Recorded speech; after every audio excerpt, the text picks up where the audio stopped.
আমরা এখন আলোচনা করব তাপ এবং তাপমাত্রা নিয়ে। প্রথমে আসা যাক তাপ কি। তাপ হলো এক প্রকার শক্তি যা কোনো বস্তুর উপর প্রয়োগ করলে বস্তুর উষ্ণতা বৃদ্ধি পায় এবং অবস্থার পরিবর্তন ঘটে। যেমন আমি যদি একটি পাত্রে পানি নিয়ে চুলাতে আস্তে আস্তে পানিটাকে চুলাতে আগুন ধরিয়ে আস্তে আস্তে আমি পানিটাকে যদি তাপ দিতে থাকি, তাহলে কিন্তু পানিটার উষ্ণতা বা তাপমাত্রা আস্তে আস্তে বৃদ্ধি পেতে থাকবে। এবং যখন আমি 100 ডিগ্রি সেলসিয়াস তাপমাত্রা দিতে থাকবো কন্টিনিউয়াস, তখন কিন্তু পানিটা পানি থাকবে না, তার অবস্থার পরিবর্তন ঘটে পানিটা বাষ্পে রূপান্তরিত হবে। অর্থাৎ আমি পানির উপরে তাপ প্রয়োগ করছি, এই জন্য তার উষ্ণতা বৃদ্ধি পাচ্ছে এবং একটা পর্যায়ে যখন সেই উষ্ণতা স্ফুটনাঙ্কতে পৌঁছাবে, তখন পানি আস্তে আস্তে ফুটতে শুরু করবে। এভাবে প্রত্যেকটা বস্তুই কিন্তু বস্তুর উপরে তাপ যদি প্রয়োগ করা হয়, তাহলে বস্তুটার উষ্ণতা বা তাপমাত্রা বৃদ্ধি পেতে থাকে।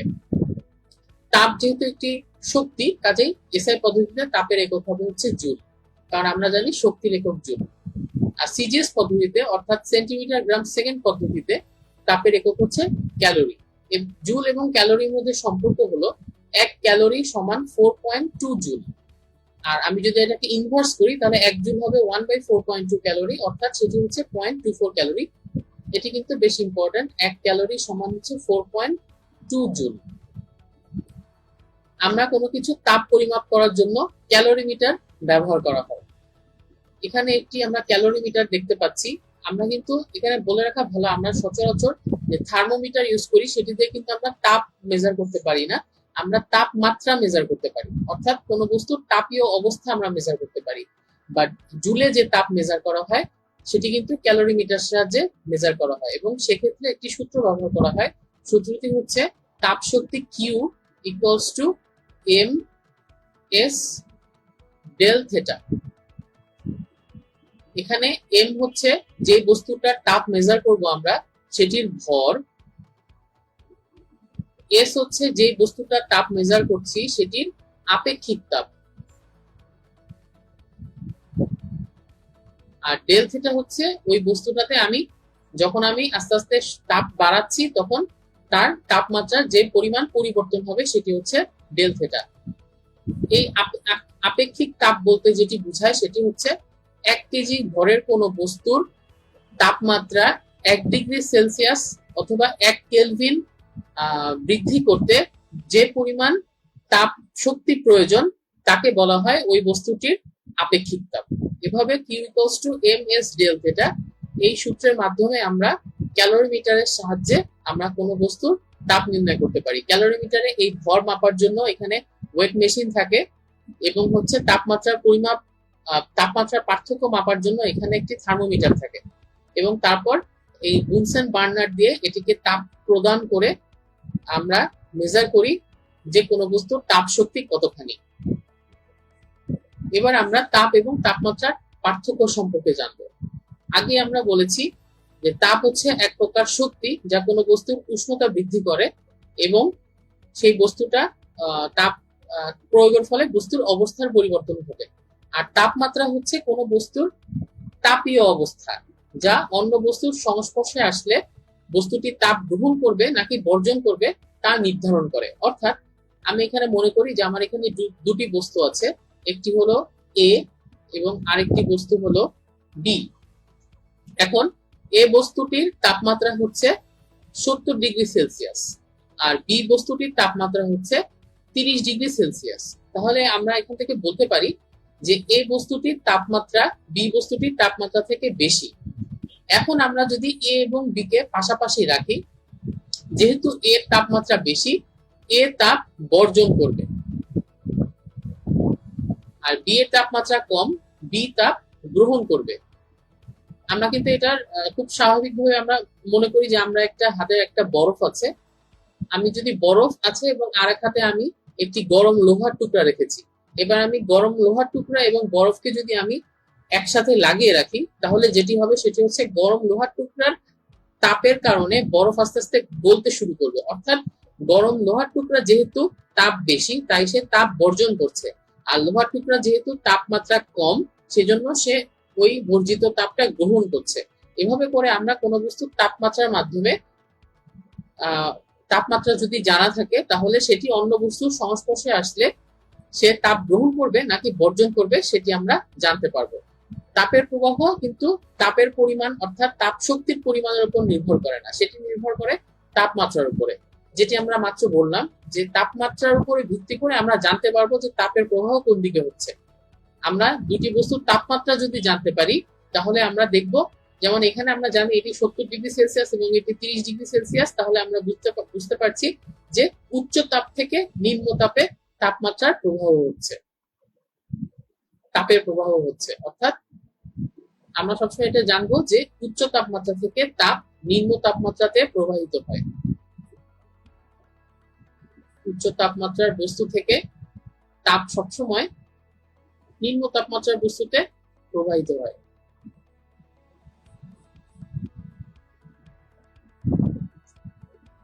দুটি বস্তুর তাপ এক হলেও তাদের তাপমাত্রা ভিন্ন হতে পারে। অর্থাৎ দুটি বস্তু, আমি মনে করি দুটি বস্তুর তাপ শক্তির পরিমাণ 20 জুল হলো, কিন্তু এর মানে কিন্তু এই না যে তাদের তাপমাত্রা ভিন্ন, তাপমাত্রা একই হবে। কেননা তাপ শক্তি থিটা ইকুয়ালস টু হচ্ছে এম এস ডেল থিটা। অর্থাৎ কোন বস্তুর তাপ শক্তি সেটি কিন্তু শুধুমাত্র তাপমাত্রার উপর নির্ভর করে না, সেটি একই সাথে বস্তুটির ভর, বস্তুটির আপেক্ষিক তাপ এবং তাপমাত্রার পার্থক্যের উপর নির্ভর করে। অর্থাৎ ভর এবং আপেক্ষিক তাপ যদি আলাদা হয় তাহলে বস্তুটির তাপ শক্তির পরিমাণ আলাদা হবে একই তাপমাত্রায় থেকে।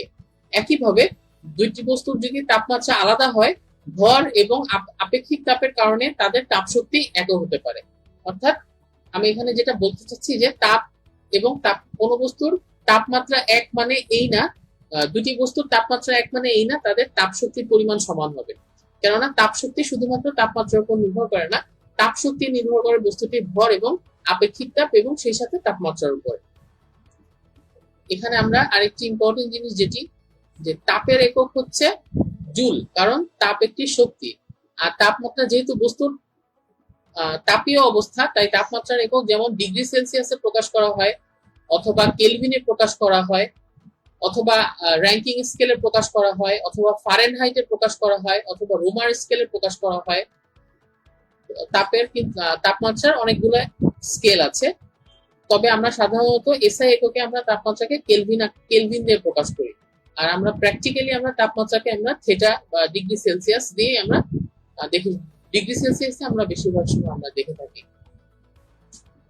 এখন আমরা তাপমাত্রা সম্পর্কিত বেশ কিছু তথ্য জানতে পারবো। প্রথমটি হচ্ছে তাপমাত্রা বস্তুর তাপীয় অবস্থা, আগেই বলেছি। তাপমাত্রার এসআই একক হচ্ছে কেলভিন। থার্মোমিটার দ্বারা তাপমাত্রা পরিমাপ করা হয়। অর্থাৎ আমরা যখন বাসায় আমরা জ্বর মাপি বা এই জাতীয় যখন আমরা তাপমাত্রা মেজার করি, তখন আমরা থার্মোমিটার ব্যবহার করে তাপমাত্রা মেজার করি। এখন এই ডিগ্রি সেলসিয়াস এবং কেলভিনের মধ্যে সম্পর্ক হচ্ছে, আমরা যদি কোনো তাপমাত্রা যদি ডিগ্রি সেলসিয়াসে জানি, সেটির সাথে আমরা 273 যোগ করলে আমরা সেই তাপমাত্রার কেলভিন স্কেলে আমরা সেই তাপমাত্রাটি পাবো। অর্থাৎ যেমন আমরা মনে করি যে আমি জানি যে কোনো 100 ডিগ্রি সেলসিয়াস তাপমাত্রায় পানি বাষ্পে পরিণত হয়, অর্থাৎ সেটি ডিগ্রি সেলসিয়াস হচ্ছে 100 ডিগ্রি। আমি যদি কেলভিনে পেতে চাই তখন আমি এই 100 ডিগ্রি এর সাথে আমি 273 যোগ করব, অর্থাৎ 373 কেলভিন। এভাবে আমরা ডিগ্রি সেলসিয়াসের সাথে 273 যোগ করে দিলে আমরা কেলভিন স্কেলে তাপমাত্রাটি পাবো। একইভাবে আমরা যদি ডিগ্রি সেলসিয়াস থেকে আমরা যদি ফারেনহাইটে তাপমাত্রা মেজার করতে চাই, সেক্ষেত্রে একটি সূত্র ব্যবহার করতে হবে। সূত্রটি হচ্ছে ডিগ্রি সেলসিয়াস ইন্টু 9/5 প্লাস 32। অর্থাৎ আমরা যদি এখন 2 ডিগ্রি সেলসিয়াসকে আমরা ফারেনহাইটে প্রকাশ করতে চাই, তাহলে আমাদের সূত্রটি হবে হচ্ছে 2 গুণ 9/5 যোগ 32 ডিগ্রি ফারেনহাইট, সেটি হচ্ছে 35.6 ডিগ্রি ফারেনহাইট। এভাবে করে আমরা ডিগ্রি সেলসিয়াস থেকে ফারেনহাইট স্কেলে তাপমাত্রা পেতে পারি।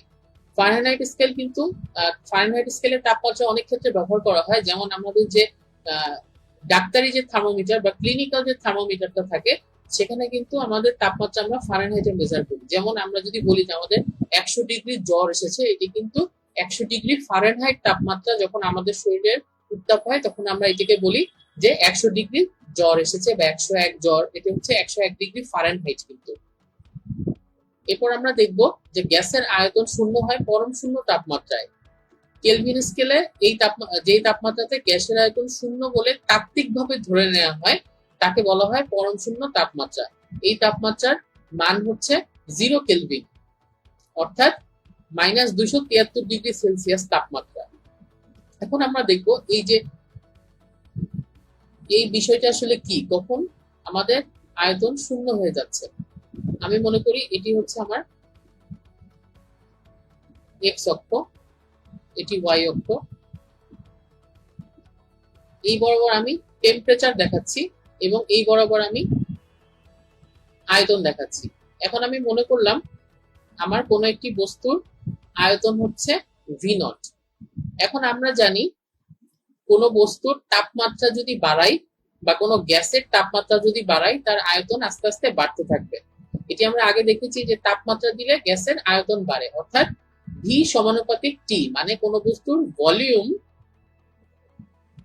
সেটি টেম্পারেচারের সমানুপাতিক। অর্থাৎ আমি যদি কোনো বস্তুর তাপমাত্রা বাড়াই, তাহলে কোনো গ্যাসের তাপমাত্রা বাড়াই, তাহলে গ্যাসের ভেতরে যে অণুগুলো থাকবে সেই অণুগুলো আস্তে আস্তে একে অপর থেকে আরো দূরে সরে যেতে থাকে, অর্থাৎ গ্যাসের আয়তন আস্তে আস্তে বাড়তে থাকে। আমরা যখন কোনো গ্যাসের তাপমাত্রা বাড়াবো তখন গ্যাসের অণুগুলো আরো ছড়িয়ে পড়তে থাকবে, অর্থাৎ ওই গ্যাসটার ভলিউম বা আয়তন আরো বাড়তে থাকবে। কাজেই আমরা যদি এখানে গ্রাফটাতে এটির তাপমাত্রা আস্তে আস্তে বাড়াতে থাকি তাহলে কিন্তু ওই গ্যাসের আয়তনও আস্তে আস্তে বাড়তে থাকবে। একইভাবে আমরা যদি গ্যাসকে হিমায়িত করতে থাকি অথবা তাপমাত্রা কমাতে থাকি তাহলে গ্যাসের আয়তন কিন্তু আস্তে আস্তে কমতে থাকবে। এভাবে করে আমরা গ্রাফটাকে যদি আস্তে আস্তে এদিকে আনি, অর্থাৎ আমি তাপমাত্রা আস্তে আস্তে কমাচ্ছি, তাহলে একটা পর্যায়ে এসে আমি দেখব যে তাত্ত্বিকভাবে আমি দেখব যে আমার ভলিউম কমতে কমতে, এই ওয়াই অ্যাক্সিস বরাবর আমি ভলিউম দেখাচ্ছি যে এই টেম্পারেচারে আমার ভলিউম এতখানি, এই টেম্পারেচারে আমার ভলিউম এতখানি, এভাবে ভলিউম কমতে কমতে এখানে -273 ডিগ্রি সেলসিয়াসে আমি দেখব আমার গ্যাসের ভলিউম শূন্য হয়ে যাচ্ছে। এটি তাত্ত্বিকভাবে হচ্ছে, অর্থাৎ থিওরিটিক্যালি এইটাকে বলা হচ্ছে গ্যাসের পরম শূন্য তাপমাত্রা। -273 ডিগ্রি তাপমাত্রাকে বলা হচ্ছে পরম শূন্য তাপমাত্রা। আর পানির ত্রৈধ বিন্দুর তাপমাত্রা হচ্ছে 273 কেলভিন। 273 কেলভিন তাপমাত্রাতে পানি তিনটি অবস্থাতেই থাকতে পারে, এই জন্য বলা হচ্ছে যে পানি ত্রৈধ বিন্দুর তাপমাত্রা। এই ত্রৈধ বিন্দু তাপমাত্রায় পানি, কঠিন, তরল, বায়বীয় তিনটি অবস্থাতেই থাকতে পারে, অর্থাৎ তিনটি দশাতেই থাকতে পারে। এই জন্য এই তাপমাত্রাটাকে বলা হয় পানির ত্রৈধ বিন্দুর তাপমাত্রা।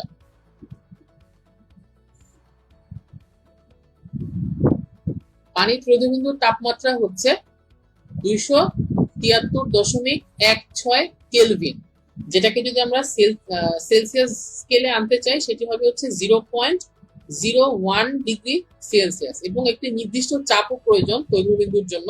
সেই চাপের পরিমাণ হচ্ছে 4.58 মিলিমিটার পারদ-চাপ। অর্থাৎ পানি 4.58 মিলিমিটার পারদ-চাপে 273.16 কেলভিন অথবা 0.01 ডিগ্রি সেলসিয়াস তাপমাত্রায় কঠিন, তরল এবং বায়বীয় এই তিনটি অবস্থাতেই থাকতে পারে। এ কারণে এই তাপমাত্রাকে এবং এই চাপকে বলে পানির ত্রৈধ বিন্দুর তাপমাত্রা এবং চাপ। এবার আমরা জানবো প্রমাণ তাপমাত্রা এবং চাপ কি। প্রমাণ তাপমাত্রা হচ্ছে 0 ডিগ্রি সেলসিয়াস তাপমাত্রা। এই 0 ডিগ্রি সেলসিয়াস তাপমাত্রা বা 273 কেলভিন, আমরা আগে বলেছি যে থেটা এর সাথে 273 যোগ করলে আমরা কেলভিন স্কেলে তাপমাত্রা পাই। কাজেই এই 0 ডিগ্রি সেলসিয়াস বা 273 কেলভিন তাপমাত্রাকে আমরা বলছি প্রমাণ তাপমাত্রা। আর চাপ হচ্ছে 76 সেন্টিমিটার পারদ চাপ অথবা 660 মিলিমিটার পারদ চাপকে আমরা বলছি প্রমাণ চাপ। প্রমাণ চাপকে আমরা বলে থাকি 1 এটিএম বা 1 অ্যাটমসফেরিক প্রেসার। এই প্রমাণ তাপ এবং প্রমাণ তাপমাত্রা এবং প্রমাণ চাপকে ধরে নিয়ে পদার্থবিজ্ঞান এবং রসায়ন বিজ্ঞানের বিভিন্ন সূত্র ডিরাইভ করা হয়েছে। এজন্য এই তাপমাত্রাগুলোকে বলা হয় হচ্ছে প্রমাণ তাপমাত্রা এবং চাপ। পরম শূন্য তাপমাত্রা সম্পর্কে আমরা আগেই জানিয়েছি যে -273°C তাপমাত্রাতে, এখানে একটু ভুল লেখা হয়ে গেছিল, এটা আসলে ডিগ্রি সেলসিয়াস হবে, এটা কেলভিন হবে না, এটা ডিগ্রি সেলসিয়াস হবে। অর্থাৎ -273°C তাপমাত্রায় আমরা দেখতে পাচ্ছি গ্যাসের আয়তন তাত্ত্বিকভাবে শূন্য হয়ে যায়, শূন্য ধরা হয়। এই অবস্থা, এই -273°C আমরা বলছি পরম শূন্য তাপমাত্রা। এই তাপমাত্রা বাস্তবে আশা করা যায় না, এটাকে চরম শীতলতাও বলা হয়। কেলভিন স্কেলে এর মান 0 কেলভিন, অর্থাৎ 0 কেলভিন তাপমাত্রাকে আমরা বলছি পরম শূন্য তাপমাত্রা। 0 কেলভিন তাপমাত্রা হচ্ছে পরম শূন্য তাপমাত্রা। আর 0 কেলভিন তাপমাত্রাকে আমরা যদি ডিগ্রি সেলসিয়াসে নিয়ে আসি, সেটি হবে -273°C। এটি হচ্ছে পরম শূন্য তাপমাত্রা।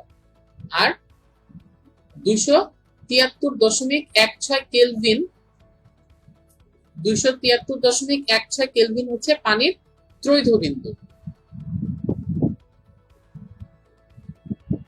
এটি হচ্ছে পানির ত্রৈধ বিন্দু।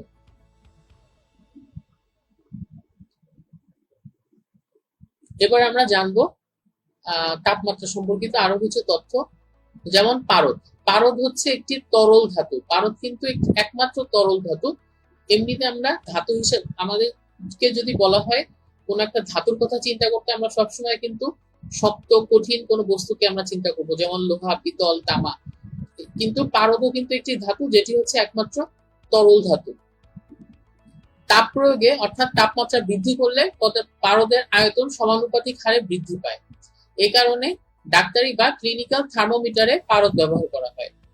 অর্থাৎ আমরা যে আগে বলেছিলাম ক্লিনিক্যাল থার্মোমিটার, যেটিতে ফারেনহাইট স্কেলে আমরা তাপ মেজার করি, সেখানে আমরা দেখব যে আমরা যদি একটি থার্মোমিটার আমরা বগলে বা মুখে যদি আমরা রাখি, কিছুক্ষণ পরে দেখব যে একটি লাল লাল রঙের একটি পদার্থ, সেটি তাপের কারণে আস্তে আস্তে উপরের দিকে উঠে যাচ্ছে, এবং ওই লাল পদার্থটা দেখেই কিন্তু আমরা তাপমাত্রাটা মেজার করি। ওই লাল পদার্থটাই হচ্ছে পারদ। থার্মোমিটারে পারদ ব্যবহার করা হয় কারণ পারদ তাপমাত্রা বৃদ্ধি হলে পারদের আয়তন তাপমাত্রার সমানুপাতিক হারে বৃদ্ধি পায়। এই কারণে থার্মোমিটারে পারদ ব্যবহার করা হয়। পারদের হিমাঙ্ক হচ্ছে -39°C এবং স্ফুটনাঙ্ক 357°C, অর্থাৎ -39.39°C তাপমাত্রাতে পারদ কঠিন পদার্থে পরিণত হবে, আর 357°C তাপমাত্রায় পারদ ফুটতে শুরু করবে। আমরা যে ক্লিনিক্যাল থার্মোমিটারের কথা বলেছি, ক্লিনিক্যাল থার্মোমিটারে 95°F থেকে 110°F পর্যন্ত দাগ কাটা থাকে, কারণ মানব দেহের তাপমাত্রা কখনোই 95°F এর নিচে নামবে না এবং কখনোই 110°F এর উপরে উঠবে না। মানুষের সাধারণ তাপমাত্রা হচ্ছে, অর্থাৎ সুস্থ অবস্থায় মানুষের তাপমাত্রা হচ্ছে 98.4°F। এর থেকে যদি বেশি তাপমাত্রা হয়, তাহলে আমরা বুঝবো যে তার শরীরে কোনো সমস্যা হয়েছে। অর্থাৎ আমরা যেমন 100°C যদি হয়, 100°F যদি মানুষের তাপমাত্রা হয়, তখন আমরা বলি কিন্তু যে জ্বর এসেছে, অর্থাৎ সেটি 98.4°F থেকে বেশি। এই কারণে বলা হচ্ছে সুস্থ দেহের তাপমাত্রা হচ্ছে 98.4°F। এবার আমরা জানবো তাপ এবং চাপের প্রভাবে পদার্থের অবস্থার কি পরিবর্তন হয়। আমরা আগেই জেনেছি যে তাপ প্রয়োগ করলে বস্তুর আয়তন বৃদ্ধি পায়, অর্থাৎ তাপ যদি প্রয়োগ করা হয় তাহলে কঠিন পদার্থ প্রসারিত হবে এবং তাপ অপসারণে কঠিন পদার্থ সংকুচিত হবে। পদার্থের এই প্রসারণ সব দিকে হয়, তবে সব কঠিন পদার্থের প্রসারণ হয় না। এখানে একটি কথা বলে রাখা ভালো যে তাপ প্রয়োগে লোহার চেয়ে পিতলের প্রসারণ বেশি হয়। অর্থাৎ আমি যদি লোহার একটি টুকরাকে তাপ প্রয়োগ করি, তাহলে সেটি প্রসারিত হবে। পিতলকে যদি করি, তাহলে এর থেকে বেশি প্রসারিত হবে। আমি যদি এখানে দেখি যে আমি ধরে নিচ্ছি এটি একটি লোহার টুকরা, এই লোহাতে আমি যদি তাপ প্রয়োগ করি, আমি যদি এখানে তাপ প্রয়োগ করতে থাকি, তাহলে এই লোহাটি আস্তে আস্তে প্রসারিত হবে। একই আয়তনের একটি পিতলকে আমি যদি একই পরিমাণ তাপ প্রয়োগ করি তাহলে সেটি লোহার চেয়ে বেশি প্রসারিত হবে, কারণ তাপ প্রয়োগে পিতলের প্রসারণ লোহার চেয়ে বেশি।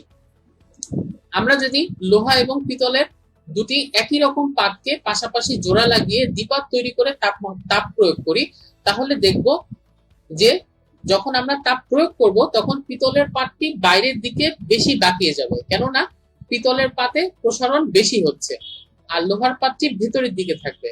আবার যখন আমরা যদি তাপ অপসারণ করি তাহলে আমরা দেখব পিতলের পাতটি ভেতরের দিকে বেশি বাঁকিয়ে যাচ্ছে, কেননা পিতলের পাত তাপে লোহার চেয়ে বেশি প্রসারিত হয় এবং বেশি সংকুচিত হয়।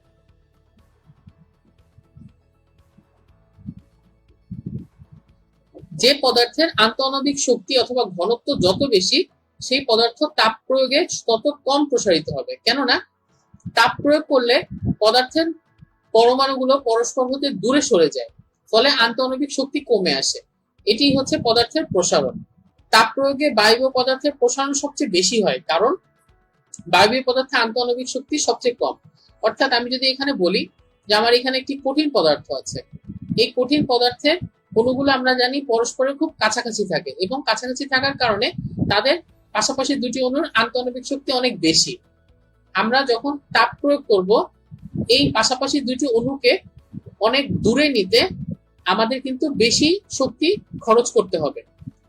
পক্ষান্তরে আমরা যদি একটি গ্যাসের কথা চিন্তা করি, গ্যাসের অণুগুলো এমনিতেই অনেক দূরে দূরে থাকে এবং এ কারণে তাদের মধ্যে আন্তঃআণবিক শক্তি অপেক্ষাকৃত কম। আমরা কাজেই তাপ প্রয়োগ করে আমরা সহজেই গ্যাসের অণুগুলোকে দূরে সরিয়ে দিতে পারবো, কেননা গ্যাসে আন্তঃআণবিক শক্তি কম। এবার আমরা দেখব বৈদ্যুতিক রেল লাইনে বা ট্রাম লাইনে কেন ফাঁকা থাকে। কারণ হচ্ছে সূর্যের তাপ যখন পড়ে, আমরা আগেই দেখেছি যে তাপে কঠিন পদার্থ বা যে কোনো পদার্থের প্রসারণ হয়। তো রেল লাইনে, এটি আমরা ধরে নিচ্ছি একটি রেল লাইন, রেল লাইনের এটি একটি প্লেট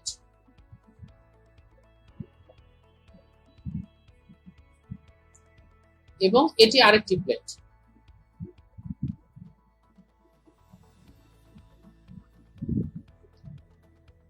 আমরা যদি এখন এদের মাঝখানে কোনো ফাঁকা না রাখি তাহলে যেটা হবে, যখন তাপ রেল লাইনের উপর পড়বে সূর্যের তাপ, তখন আস্তে আস্তে কিন্তু তখন এই লোহার প্রসারণ হবে এবং লোহার প্রসারণ হয়ে এই রেল লাইনটা এভাবে করে বেঁকে যাবে, কারণ প্রসারিত হচ্ছে সে, কিন্তু প্রসারিত হওয়ার জায়গা পাচ্ছে না, তখন রেল লাইনটা এভাবে করে বেঁকে যাবে। এই কারণে রেল লাইনের দুটি পাতের মাঝখানে কিছুটা ফাঁকা রাখা হয়, অর্থাৎ এভাবে করে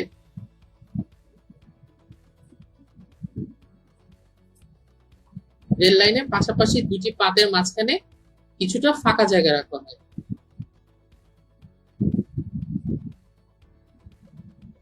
ফাঁকা জায়গায় রাখলে যেটা হবে, আমার যদি এখন যখন তাপ আসবে সূর্যের তাপ, তখন এটি প্রসারিত হয়ে এভাবে করে সামনে আসবে, এটিও প্রসারিত হয়ে সামনে আসবে, কিন্তু ফাঁকা থাকার কারণে তখন এই লাইনগুলো আর বেঁকে যাবে না। এ কারণে বৈদ্যুতিক রেল লাইনে বা ট্রাম লাইনে, এজন্য রেল লাইনে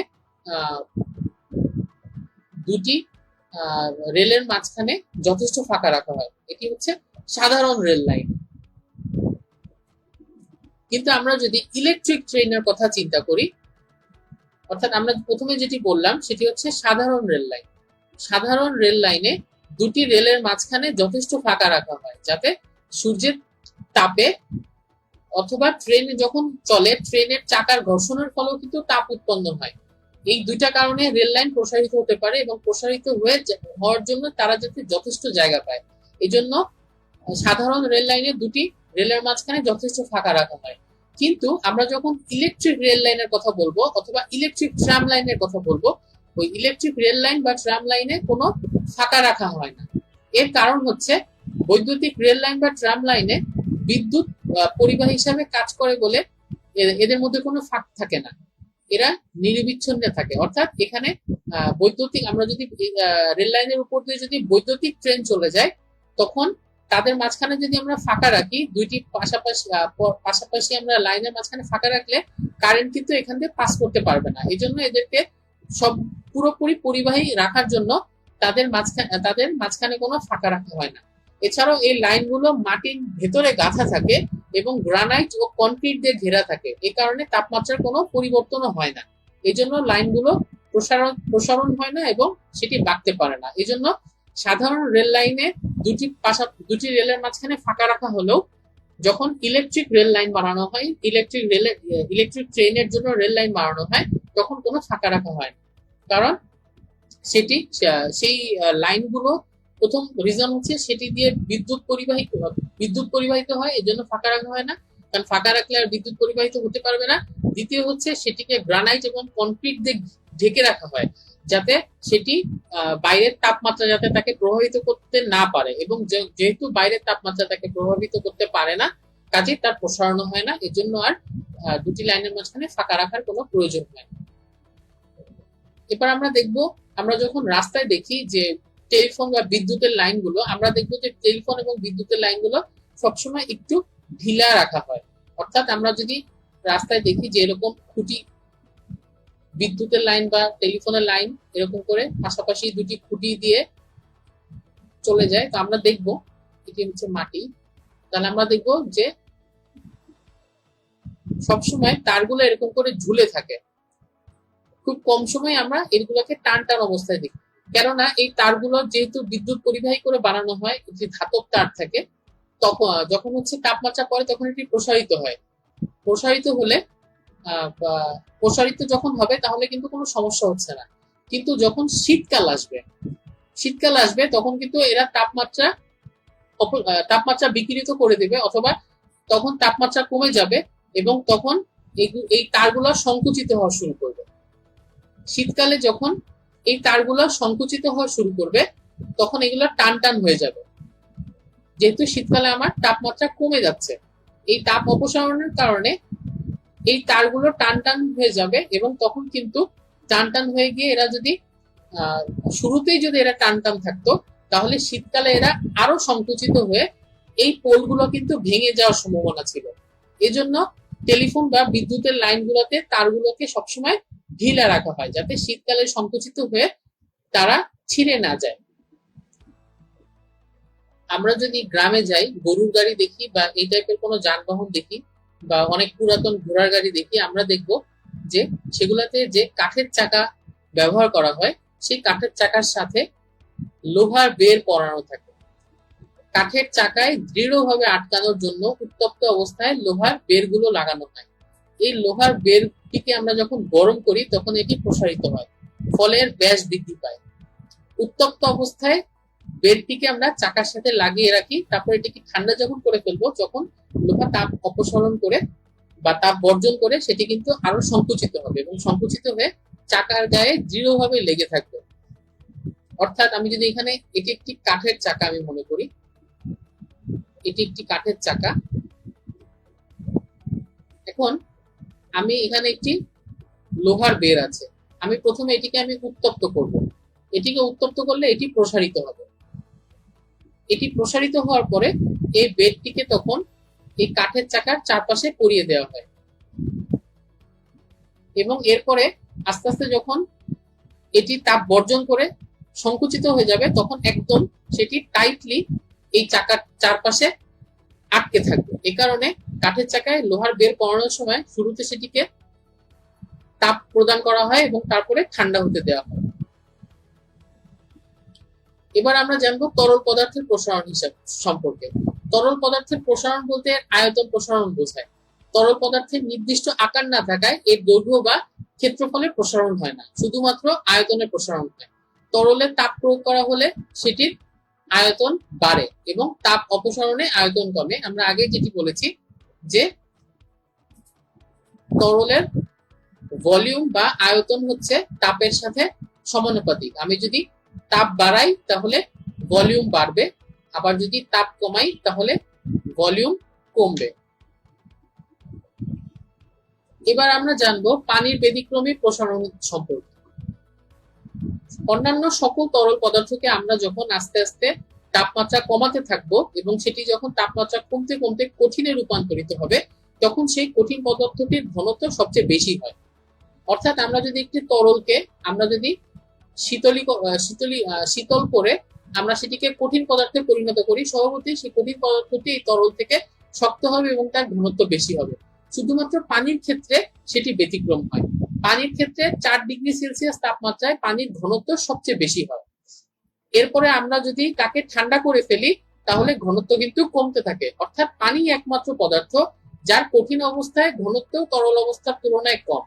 আমরা জানি 0°C তাপমাত্রার পানিকে আমরা বরফ অর্থাৎ কঠিনে পরিণত করতে পারি।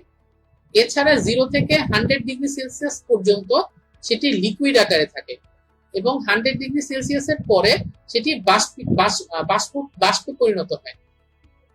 তো স্বাভাবিকভাবেই যখন এটি কঠিন পদার্থে পরিণত হচ্ছে 0°C তাপমাত্রায়, তখন এর সর্বোচ্চ ঘনত্ব হওয়ার কথা ছিল, কিন্তু পানির ক্ষেত্রে এটি হয় না। পানি 4°C তাপমাত্রায় সর্বোচ্চ ঘনত্ব প্রদর্শন করে।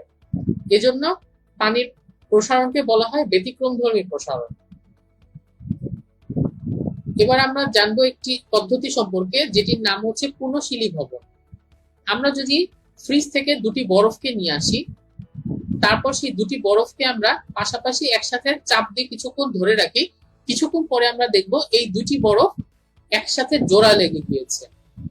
এর কারণ হচ্ছে আমরা যখন দুইটি বরফকে নিয়ে আমরা পাশাপাশি দুটোকে একসাথে চাপ দিয়ে ধরেছিলাম, সেখানে চাপ প্রয়োগের ফলে ওই বরফের এই যে আমরা দুটি বরফকে যখন পাশাপাশি লাগিয়েছিলাম চাপ দিয়ে, তখন এই বরফের যে স্থানে চাপ প্রয়োগ করছি সেই স্থানে চাপের কারণে এখানে বরফটা গলে যাবে এবং গলে যাবার পর সেটি এভাবে গলন্ত অবস্থায় থাকবে। কিন্তু আমরা যখন এটিকে একসাথে কিছুক্ষণ ধরে রাখলে যেটি হবে সেটি হচ্ছে এখানেও তাপমাত্রা 0°C, এখানেও 0°C। এই কারণে এই 0°C থাকার কারণে এই বরফ এখানকার যে পানি গলে গিয়েছিল সেটি আবার বরফে পরিণত হবে। এই সংযোগস্থলে তাপমাত্রা 0°C থাকার কারণে ওইখানে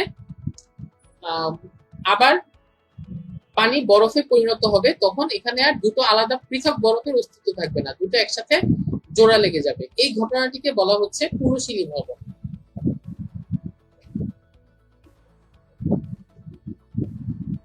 কিছু কমন ফেনোমেনা আমরা জানবো, যেমন বরফের উপর দিয়ে হাঁটা কেন অসুবিধাজনক। কারণ আমরা জানি চাপে বরফের গলনাঙ্ক কমে যায়। অর্থাৎ আমরা হয়তো মনে করা যাক যে আমরা একটা শীত প্রধান দেশে গিয়েছি যেখানে তাপমাত্রা হচ্ছে -2°C তাপমাত্রা। তা আমরা একটা বরফের রাস্তা দেখতে পেলাম, অর্থাৎ এখানে আসলে পানি ছিল বা সেটি -2°C তাপমাত্রায় সেটি জমে বরফ হয়ে গেছে। এখন সেখান থেকে আমি মনে করলাম যে যেহেতু এটা তাপমাত্রা হচ্ছে -2°C তাপমাত্রা, কাজে বরফ তো গলবে না, কাজে আমি স্বাচ্ছন্দ্যে আমি বরফের উপর দিয়ে হেঁটে হেঁটে চলে যেতে পারবো। কিন্তু আসলে ধারণাটি ভুল। কারণ আমি যখন বরফের উপরে আমার পা দিয়ে হাঁটবো তখন কিন্তু আমি ওখানে বরফের উপরে চাপ প্রয়োগ করছি, এবং আমি যখন ওখানে চাপ প্রয়োগ করছি সেই চাপের কারণে কিন্তু বরফের ওখানে একটা শক্তি সৃষ্টি হচ্ছে এবং তখন বরফের গলনাঙ্ক কমে যাচ্ছে। আমি যখন বরফের উপর দিয়ে আমরা যখন হেঁটে যাচ্ছি তখন পায়ের চাপের কারণে ওখানে একটি শক্তি সৃষ্টি হচ্ছে এবং তখন এই -2°C তাপমাত্রার সাথে ওই শক্তিটি অ্যাড হয়ে যাচ্ছে এবং তখন বরফ গলে যাচ্ছে। এই কারণে কিন্তু বরফের উপর দিয়ে হাঁটা সবসময় অসুবিধাজনক এবং সবসময় বরফের উপর দিয়ে হাঁটার সময় আমাদের কেয়ারফুল থাকতে হবে। তারপর আসা যাক শীত প্রধান দেশে পানির পাইপ কেন ফেটে যায়। কারণ শীতের দেশে অত্যাধিক যখন শীত থাকে, বায়ুমণ্ডলের তাপমাত্রা যখন 0°C তাপমাত্রার নিচে চলে আসে, তখন আমাদের যে সাপ্লাই পাইপ থাকে, অর্থাৎ যেমন আমাদের বাসায় আমরা দেখবো যে ওয়াল দিয়ে কিন্তু আমরা অনেক সময় পানির পাইপ দেখতে পাই, বা এখন আসলে দেয়ালের ভিতর দিয়ে পানির পাইপ নিয়ে আসা হয়। আমাদের যে সার্ভিস ওয়াটার পাইপ গুলো থাকবে সেগুলোর ভেতরে কিন্তু পানি বরফে পরিণত হবে এবং যখন পানি বরফে পরিণত হয় তখন কিন্তু পানির আয়তন বেড়ে যায়, অর্থাৎ বরফের আয়তন বেড়ে যায় এবং ওই বর্ধিত আয়তনটা ওই পাইপের ক্যাপাসিটির থেকে তখন বেশি হয়ে যায়। আমার একটি পাইপ আছে এবং পাইপের ভিতরে আমি মনে করি যে আমার একটি বোতল আছে, এই বোতল বা একটি পাইপ আছে, এর ভিতরে পুরোটা আমি পানি দিয়ে ভর্তি করে রেখেছিলাম। এখন আমি যদি এটিকে ফ্রিজে রেখে দেই এবং এই পুরো পানি যখন বরফে পরিণত হবে তখন কিন্তু তার আয়তন বেড়ে যাবে এবং তখন আমরা দেখবো যে প্লাস্টিকের বোতলটা কিন্তু ফেটে যাবে, কারণ আমার পানিটা যখন বরফে পরিণত হচ্ছে ওই বরফের কিন্তু আয়তন বেড়ে গিয়েছে। এই এক্সট্রা যে আয়তনটা সেটার জায়গা দখল করার জন্য দেখা যাবে যে ওই প্লাস্টিকের পাইপগুলো ফেটে যাচ্ছে। এ কারণে শীত প্রধান দেশে পানির পাইপ ফেটে যায়। সমান যদি আমরা তাপ প্রয়োগ করি তাহলে আমরা দেখব দুধ পানির চেয়ে আগে ফোটে। কারণ হচ্ছে দুধের ঘনত্ব পানির ঘনত্ব অপেক্ষা বেশি। আমরা যখন পানিতে তাপ দিই তা জলীয় বাষ্পে পরিণত হয়, কিন্তু দুধকে তাপ দিলে দুধের ভেতরে সেটি কিন্তু জলীয় বাষ্পে পরিণত হয় না, সেটি থকথকে একটা মিশ্রণে একটা কঠিন বা একটা মিশ্রণে পরিণত হয়। অর্থাৎ দুধের ভেতরে যে যে পরিমাণ পানি থাকে সেটি খুব তাড়াতাড়ি বাষ্পীভূত হয়ে যায় এবং এই কারণে সেটি একটি অধিক ঘনত্ব বিশিষ্ট পদার্থে পরিণত হয়। অর্থাৎ এ কারণে দুধে তখন তাপগ্রাহিতার পরিমাণ বেড়ে যায়। এ কারণে দুধ পানির চেয়ে দ্রুত ফুটতে থাকে। অর্থাৎ দ্রব্য যখন কোনো তরলের সাথে আমরা মিশ্রিত করব তখন তরলের গলনাঙ্ক এবং স্ফুটনাঙ্ক পরিবর্তিত হয়।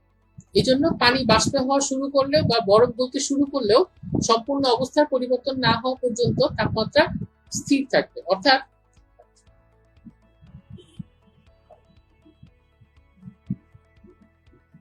আমি যদি পানির ভিতরে অন্য কোনো দ্রব্য মিশ্রিত করি, আমি যদি পানির ভিতরে অর্থাৎ আমার এখানে পানি ছিল, সেটি আমি 100°C তাপমাত্রা দিলে সেটি ফুটে যেত। এখন আমি পানির ভিতরে যদি আমি চিনি এবং অন্যান্য বস্তু যদি আমি মিশ্রিত করি তখন সেটি কিন্তু আর 100°C তাপমাত্রায় ফুটবে না, তখন তার স্ফুটনাঙ্ক চেঞ্জ হবে। অর্থাৎ বস্তুর ঘনত্ব চেঞ্জ হওয়ার সাথে সাথে বস্তুর গলনাঙ্ক এবং স্ফুটনাঙ্ক চেঞ্জ হয়। প্রেসার কুকার আমরা মোটামুটি সবাই চিনি। প্রেসার কুকারে বেশি চাপ দিয়ে আমরা রান্না করে থাকি। যেখানে গ্যাসের সমস্যা আছে সেখানে কিন্তু আমরা প্রেসার কুকারে রান্না করি। বা পর্বতের আমরা যখন যারা অনেক অনেক পর্বতে বা হাই অল্টিটিউডে থাকে তাদেরও কিন্তু প্রেসার কুকার অনেক দরকার হয়, কেননা প্রেসার কুকারে খাদ্যদ্রব্য তাড়াতাড়ি সিদ্ধ হয়। এখানে দেখা যাচ্ছে বেশি তাপ পেলে খাদ্যদ্রব্য তাড়াতাড়ি সিদ্ধ হয়, কিন্তু পানির তাপমাত্রা 100°C এর উপরে পাওয়ার কোনো উপায় নেই, কেননা 100°C যখনই হবে তখনই পানি বাষ্পে পরিণত হওয়া শুরু করবে। অর্থাৎ এখানে যেটি বোঝাতে চাচ্ছি, যেমন আমি মনে করি আমি ভাত রান্না করব অথবা আমি মাংস রান্না করব, আমি যদি এখানে পানি দিই, সেই পানির ভিতরে আমি ভাত রেখে দিয়েছি বা আমার খাবার রেখে দিয়েছি যেটা আমি রান্না করতে চাই, এখানে আমি যদি তাপ দিতে থাকি এই পানির তাপমাত্রা কিন্তু সর্বোচ্চ 100°C পর্যন্ত হতে পারে, কেননা 100°C তাপমাত্রার পরে কিন্তু এই পানি থাকবে না, সেটি জলীয় বাষ্প হয়ে উড়ে যাবে। অর্থাৎ আমি এই যে বস্তুটি রান্না করতে চাচ্ছি সেটিকে কিছুতেই 100°C থেকে বেশি তাপ দিতে পারছি না, কেননা পানি স্বাভাবিক চাপে সর্বোচ্চ 100°C তাপমাত্রা ধারণ করতে পারে। কিন্তু কোনোভাবে যদি চাপকে বাড়িয়ে দেওয়া হয় তাহলে পানির তাপ ধারণ ক্ষমতা বেড়ে যাবে। অর্থাৎ চাপ বেড়ে গেলে 100°C তাপমাত্রায় পানি ফুটে বাষ্পে পরিণত হবে না, আরো বেশি পরিমাণ তাপ প্রয়োগ করতে হবে পানিকে বাষ্পে পরিণত করার জন্য। এবং প্রেসার কুকারে ঠিক এই কাজটাই করা হয়। প্রেসার কুকারে এই পুরো পাত্রটিকে বন্ধ করে এখানে একটি এক্সট্রা প্রেসার দেওয়া হয় এবং তখন পানি আর 100°C তাপমাত্রায় ফুটে না, কারণ আমরা যদি চাপ প্রয়োগ করি তাহলে আমরা চাপ প্রয়োগ করে আমরা পানির স্ফুটনাঙ্ককে বাড়িয়ে দিতে পারছি।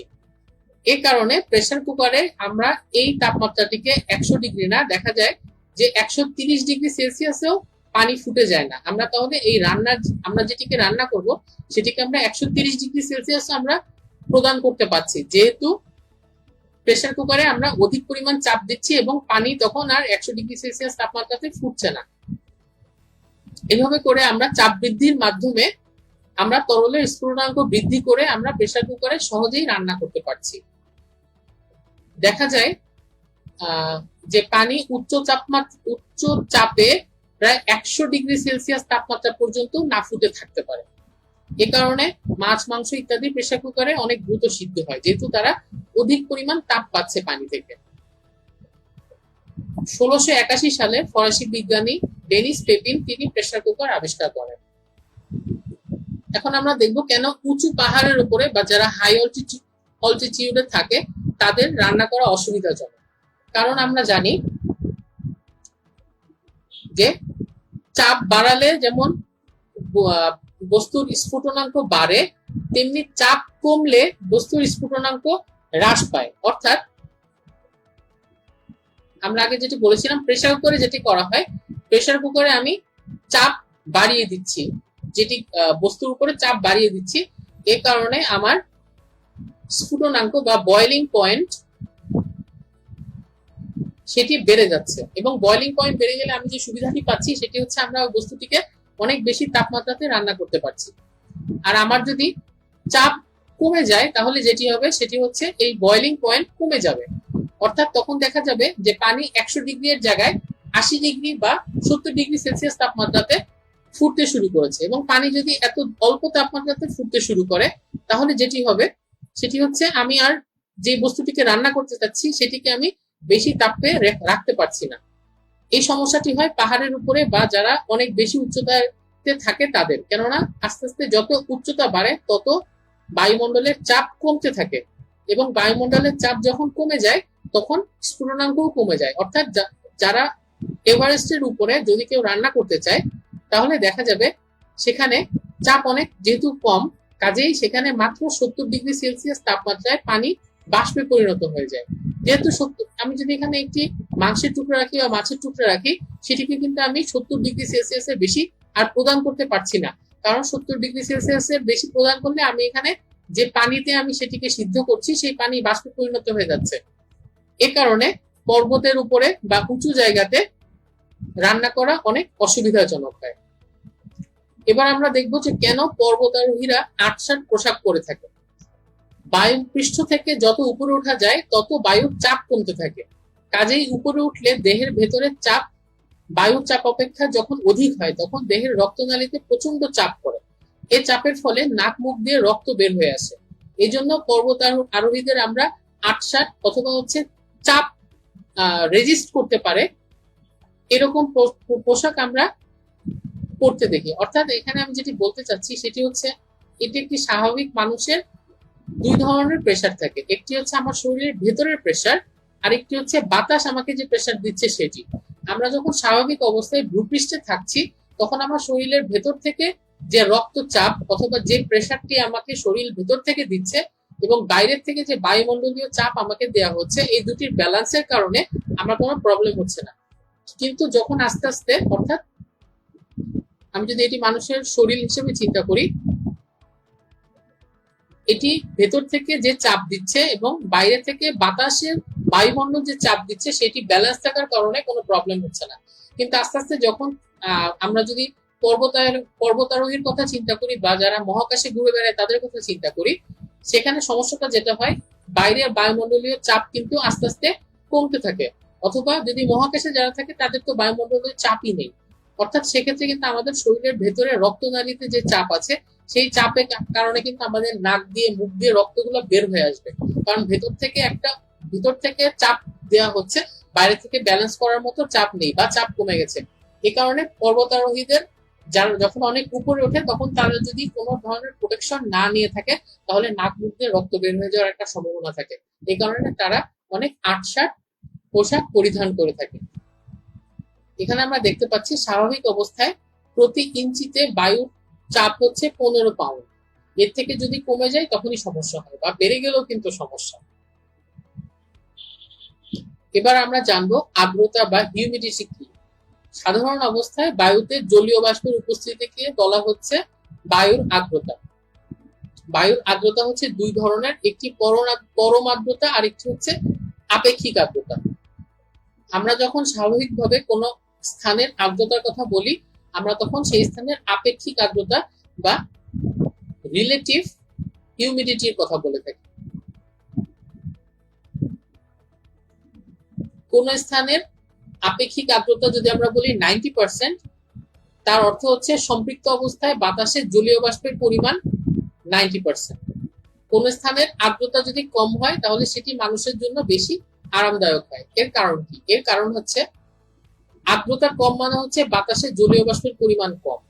এখন আমি মনে করি যে আমি এখন অনেক কাজ করছি এবং আমি কাজ করে ঘেমে গিয়েছি। বাতাসে যদি জলীয় বাষ্পের পরিমাণ কম থাকে তাহলে সেই ঘামটা কিন্তু বাতাস আমার শরীর থেকে শুষে নেবে, কারণ তার ভেতরে জলীয় বাষ্পের পরিমাণ কম এবং সম্পৃক্ত হওয়ার জন্য তার আরো অনেক বেশি জলীয় বাষ্প প্রয়োজন। কাজে আমার ঘাম শুকিয়ে যাচ্ছে, আমি অনেক কমফোর্টেবলি থাকতে পারছি। এ কারণে যখন কোনো স্থানের আর্দ্রতা কম হয়, অর্থাৎ বাতাসে জলীয় বাষ্পের পরিমাণ কম হয়, তখন সেই জায়গাটি কিন্তু মানুষের জন্য বেশি আরামদায়ক হয়। আর্দ্রতা পরিমাপ করা হয় হাইগ্রোমিটার নামক যন্ত্রের মাধ্যমে। শীতকালে আমাদের ত্বক এবং ঠোঁট ফেটে যায় কেন? কারণ হচ্ছে শীতকালে বাতাসে জলীয় বাষ্পের পরিমাণ খুব কম থাকে, অর্থাৎ বাতাস শুষ্ক থাকে। শীতকালে বাতাসে জলীয় বাষ্পের পরিমাণ কম থাকার কারণে শীতকালে আর্দ্রতাও কম থাকে। আর বর্ষাকালে বাতাসে জলীয় বাষ্পের পরিমাণ বেশি থাকে, কেননা বর্ষাকালে নদী নালা খালবিল থেকে কিন্তু পানি সূর্যের তাপে বাষ্পীভূত হয়ে হয়ে বাতাসে জলীয় বাষ্পের পরিমাণ আস্তে আস্তে বাড়াতে থাকে এবং তখন বর্ষাকালে এর কারণে বায়ুমণ্ডলে আর্দ্রতা বেশি থাকে, অর্থাৎ জলীয় বাষ্পের পরিমাণ বেশি থাকে এবং এই কারণে কিন্তু বর্ষাকালে বৃষ্টি বেশি হয়। আমরা দেখবো কোন স্থানে, যেমন ক্রিকেট খেলার সময় অনেক সময় দেখায় যে হিউমিডিটি, যদি আমরা দেখি যে হিউমিডিটি 80% বা 90%, তখন আমরা শিওর হয়ে যাব যে ওই দিন বৃষ্টি হওয়ার সম্ভাবনা খুব বেশি। যাই হোক, আমরা আগের আলোচনায় ফিরে আসি। শীতকালে বাতাসের আর্দ্রতা খুব কম থাকে, অর্থাৎ জলীয় বাষ্পের পরিমাণ খুব কম থাকে। যেহেতু জলীয় বাষ্পের পরিমাণ বাতাসে কম, কাজেই বাতাস সম্পৃক্ত হওয়ার জন্য কি করে, যেখানে তারা পানি পাচ্ছে সেটি আস্তে আস্তে করে শোষণ করে নেয়। এই জন্য আমরা দেখবো শীতকালে কিন্তু নদী নালা খালবিল এগুলো কিন্তু শুকিয়ে যায় এবং এর প্রভাব কিন্তু আমাদের ঠোঁটে বা আমাদের ত্বকেও পড়ে। আমাদের ঠোঁটে যে পানি জমে থাকে, শীতকালে যেহেতু বাতাসে জলীয় বাষ্পের পরিমাণ কম থাকে, তারা যেখানে পানি পায় সেখান থেকেই তারা সেটি শোষণ করে নেয়। এই কারণে শীতকালে আমাদের ঠোঁট ফেটে যায় অথবা আমাদের ত্বকও কিন্তু ফেটে যায়, অর্থাৎ ময়েশ্চারের অভাব হয়। এই জন্য আমরা ময়েশ্চারাইজার ব্যবহার করে থাকি বা গ্লিসারিন ব্যবহার করে থাকি। গ্লিসারিন ব্যবহার করার কারণ হচ্ছে গ্লিসারিন বায়ু থেকে জলীয় বাষ্প গ্রহণ করে। গ্লিসারিনের ধর্ম হলো বায়ু থেকে জলীয় বাষ্প গ্রহণ করা। অর্থাৎ আমি যদি গ্লিসারিন লাগিয়ে রাখি, আমরা যদি গ্লিসারিন বা লিপ জেল যেগুলো আমরা লাগাই, অর্থাৎ আমি যেটা বলতে চাচ্ছি যে আমাদের নর্মাল খালি যদি ঠোঁট থাকে তাহলে শীতকালে বায়ুতে জলীয় বাষ্প কম থাকে, এই কারণে বায়ুই আমার ঠোঁট থেকে পানি বা জলীয় বাষ্প হিসাবে শুষে নিবে, তখন ঠোঁট ফেটে যাবে। কিন্তু যদি গ্লিসারিন মাখা হয়, সেই গ্লিসারিন যেটা করবে সেটা হচ্ছে বায়ু থেকে জলীয় বাষ্প শোষণ করে নিয়ে ঠোঁটে ময়েশ্চারের পরিমাণ ঠিক রাখবে। এই কারণে শীতকালে ঠোঁটে গ্লিসারিন মাখা হয়।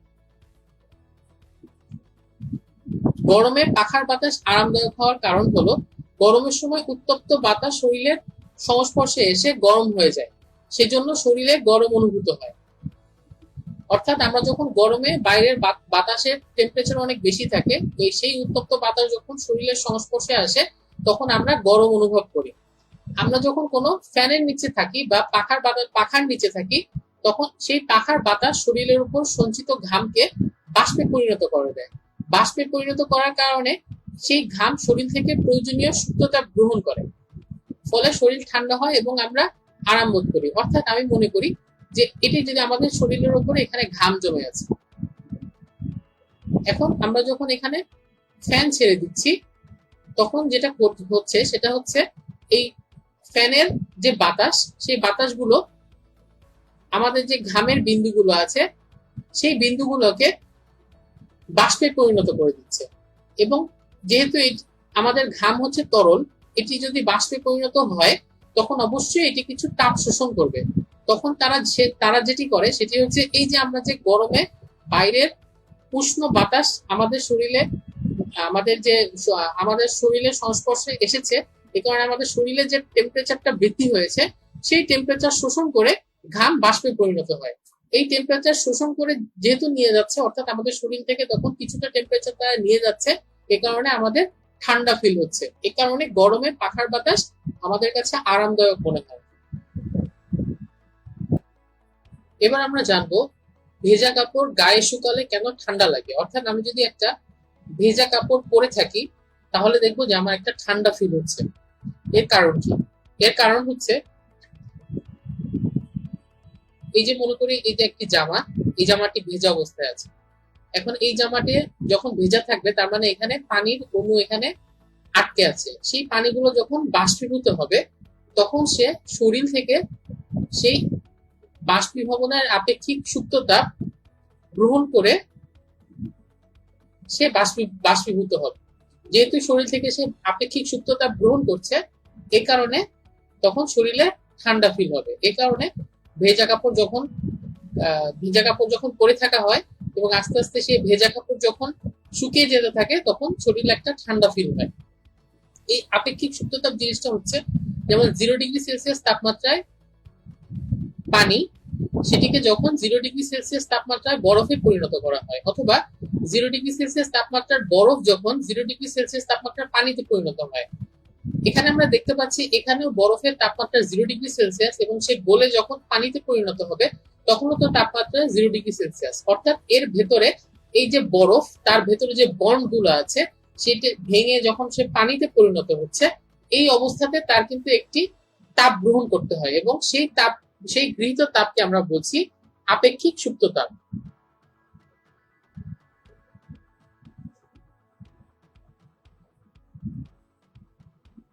বরফ গলনের আপেক্ষিক সুপ্ত তাপ হচ্ছে 3,36,000 জুল পার কেজি। অর্থাৎ প্রতি কেজি বরফ, 0°C তাপমাত্রার বরফ যখন গলে 0°C তাপমাত্রার পানিতে পরিণত হয়, তখন সে 3,36,000 জুল আপেক্ষিক সুপ্ত তাপ বাতাস থেকে গ্রহণ করে। আবার একইভাবে যখন 100°C তাপমাত্রার পানি, সে যখন 100°C তাপমাত্রার বাষ্পে পরিণত হয়, তখন আমরা দেখতে পাচ্ছি তাপমাত্রা কিন্তু একই, কিন্তু অবস্থার পরিবর্তন ঘটেছে। সে সময় সে বাষ্পীভবনের আপেক্ষিক সুপ্ত তাপ গ্রহণ করে, এবং সেই তাপ হচ্ছে 22,68,000 জুল পার কেজি। অর্থাৎ 1 কেজি ভরের পানি যদি বাষ্পে পরিণত হয়, তা 100°C তাপমাত্রার পানি যদি 100°C তাপমাত্রার বাষ্পে পরিণত হয়, তখন সে 22,68,000 জুল তাপ বাতাস থেকে গ্রহণ করছে। এই তাপটাকে বলা হচ্ছে বাষ্পীভবনের সুপ্ত তাপ। এখন আমরা দেখব শীতকালে ভেজা কাপড় তাড়াতাড়ি শুকিয়ে যাওয়ার কারণ কি। শীতকালে ভেজা কাপড় তাড়াতাড়ি শুকিয়ে যায়, এর কারণ হচ্ছে আমরা আগে বলেছি শীতকালে বাতাসে জলীয় বাষ্পের পরিমাণ কম থাকে। শীতকালে যেহেতু বাতাসে জলীয় বাষ্পের পরিমাণ কম থাকে, অর্থাৎ বাতাসের ভেতরে বাতাসের সম্পৃক্ত হওয়ার জন্য তার আরো বেশি জলীয় বাষ্পের প্রয়োজন। এ কারণে সে যেখানে পানি পাচ্ছে সেখান থেকে সে শোষণ করে নিচ্ছে। এই জন্য শীতকালে আমরা যখন ভেজা কাপড় আমরা বাইরে মেলে দেই, তখন সেটি খুব তাড়াতাড়ি শুকিয়ে যায়, কারণ শীতকালে বাতাসের জলীয় বাষ্পের পরিমাণ কম। অন্যদিকে বর্ষাকালে বাতাসের জলীয় বাষ্পের পরিমাণ অনেক বেশি থাকে। বর্ষাকালে বাতাসের জলীয় বাষ্পের পরিমাণ বেশি থাকার কারণে বর্ষাকালে জামা কাপড় শুকাতে দেরি হয়। মোটর গাড়ি ঠান্ডা রাখার জন্য পানি ব্যবহার করা হয়, কারণ পানির আপেক্ষিক তাপ অধিক। পানির আপেক্ষিক তাপ বেশি হওয়ার কারণে আপেক্ষিক তাপ বেশি হওয়ার কারণে যেটি হয় সেটি হচ্ছে সে অত্যধিক তাপ শোষণ করে, কিন্তু উষ্ণতা অল্প পরিমাণে বৃদ্ধি পায়। এ কারণে মোটর গাড়ি ঠান্ডা রাখার জন্য পানি ব্যবহার করা হয়। আপেক্ষিক তাপ হচ্ছে আসলে কি? আপেক্ষিক তাপ হচ্ছে, আমরা যদি তাপের সূত্রটা দেখি, সেটি হচ্ছে Q = ms del theta। এখানে S হচ্ছে আপেক্ষিক তাপ, অর্থাৎ S = Q/m del theta। এর অর্থ হচ্ছে 1 কেজি ভরের কোন বস্তুর তাপমাত্রা 1 কেলভিন বৃদ্ধি করতে যে পরিমাণ তাপ প্রয়োগ করতে হবে তাকে বলা হয় হচ্ছে আপেক্ষিক তাপ। অর্থাৎ আমরা যদি পানির আপেক্ষিক তাপ হচ্ছে 4200 joule per KG per kelvin, এর অর্থ হচ্ছে আমরা 1 কেজি ভরের পানিকে যদি আমরা তাপমাত্রা 1 কেলভিন বৃদ্ধি করতে চাই, তাহলে তাকে তাপ শক্তি প্রদান করতে হবে 4200 জুল। অর্থাৎ আমরা যদি মনে করি যে আমি এখান থেকে আমরা যেটা দেখতে পাচ্ছি যে 4200 জুল তাপ শোষণ করার পরে পানির তাপমাত্রা মাত্র 1 কেলভিন বাড়বে। এই কারণে মোটর গাড়ি ঠান্ডা করার জন্য পানি ব্যবহার করা হয়, কেননা পানি অনেক তাপ শক্তি গ্রহণ করতে পারে, তার পানি অনেক তাপ শক্তি শোষণ করে নেয়, কিন্তু সেটার পরিপ্রেক্ষিতে তার তাপমাত্রা বৃদ্ধি হয় অতি সামান্য। এ কারণে মোটর গাড়ি যখন অনেক বেশি গরম হয়ে যায়, তখন আমরা যদি পানি ব্যবহার করি, রেডিয়েটরে পানি দিয়ে যদি তাকে ঠান্ডা করার চেষ্টা করি, তখন যেটি হবে সেটি হচ্ছে পানি অনেক তাপ শোষণ করবে, কিন্তু তার নিজের তাপমাত্রা বৃদ্ধি পাবে অনেক কম, কেননা পানির আপেক্ষিক তাপ অনেক বেশি। এ কারণে আমরা মোটর গাড়ি ঠান্ডা করার জন্য পানি ব্যবহার করি।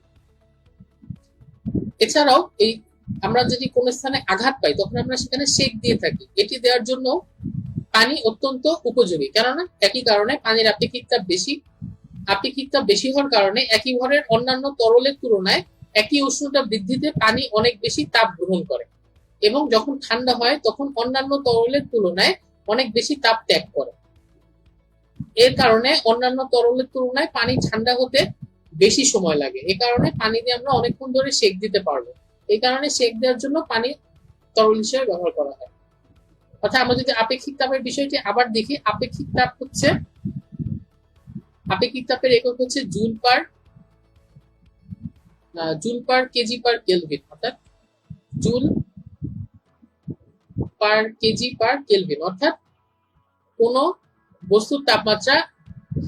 বস্তুর 1 কেজি ভরের তাপমাত্রা 1 কেলভিন বৃদ্ধি করতে যে শক্তির প্রয়োজন হয়, এবং পানির ক্ষেত্রে সেটির মান হচ্ছে 4200 জুল। অর্থাৎ আমি 1 কেজি ভরের পানির তাপমাত্রা 1 কেলভিন বৃদ্ধি করতে আমাকে অনেক বেশি তাপ শক্তি প্রদান করতে হচ্ছে 4200 জুল, যেটি কিন্তু কোনো কিছু ঠান্ডা করার জন্য আমাদের জন্য অনেক উপকারী। আবার একইভাবে আমরা যদি পানির তাপমাত্রা 1 কেলভিন পানি যদি তাপমাত্রা 1 কেলভিন কমে আসে, তাহলে সে 4200 জুল তাপ বাইরে প্রকৃতিতে ছেড়ে দিচ্ছে।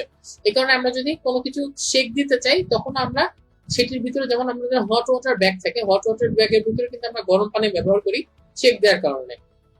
কারণ ওই গরম পানিটা যখন 1 কেলভিন তাপমাত্রা কমবে, তখন সে 4200 জুল প্রতি কেজিতে সে তাপ শক্তি বাইরে ছেড়ে দিচ্ছে, যেটি কিন্তু আমরা যে আঘাতপ্রাপ্ত স্থানে আমরা যদি সেক দিয়ে থাকি, তাহলে আমাদের জন্য অনেক আরামদায়ক হবে। এই কারণে পানি যেমন ঠান্ডা করার জন্য, কোনো কিছু ঠান্ডা করার জন্য ব্যবহার করা হয়, অথবা কোথাও কেউ যদি আগুনে পুড়ে যায়, অথবা কারো কোথাও যদি এসিড লাগে, সেক্ষেত্রেও কিন্তু বলা হয় যে অনেক বেশি পানি দিতে।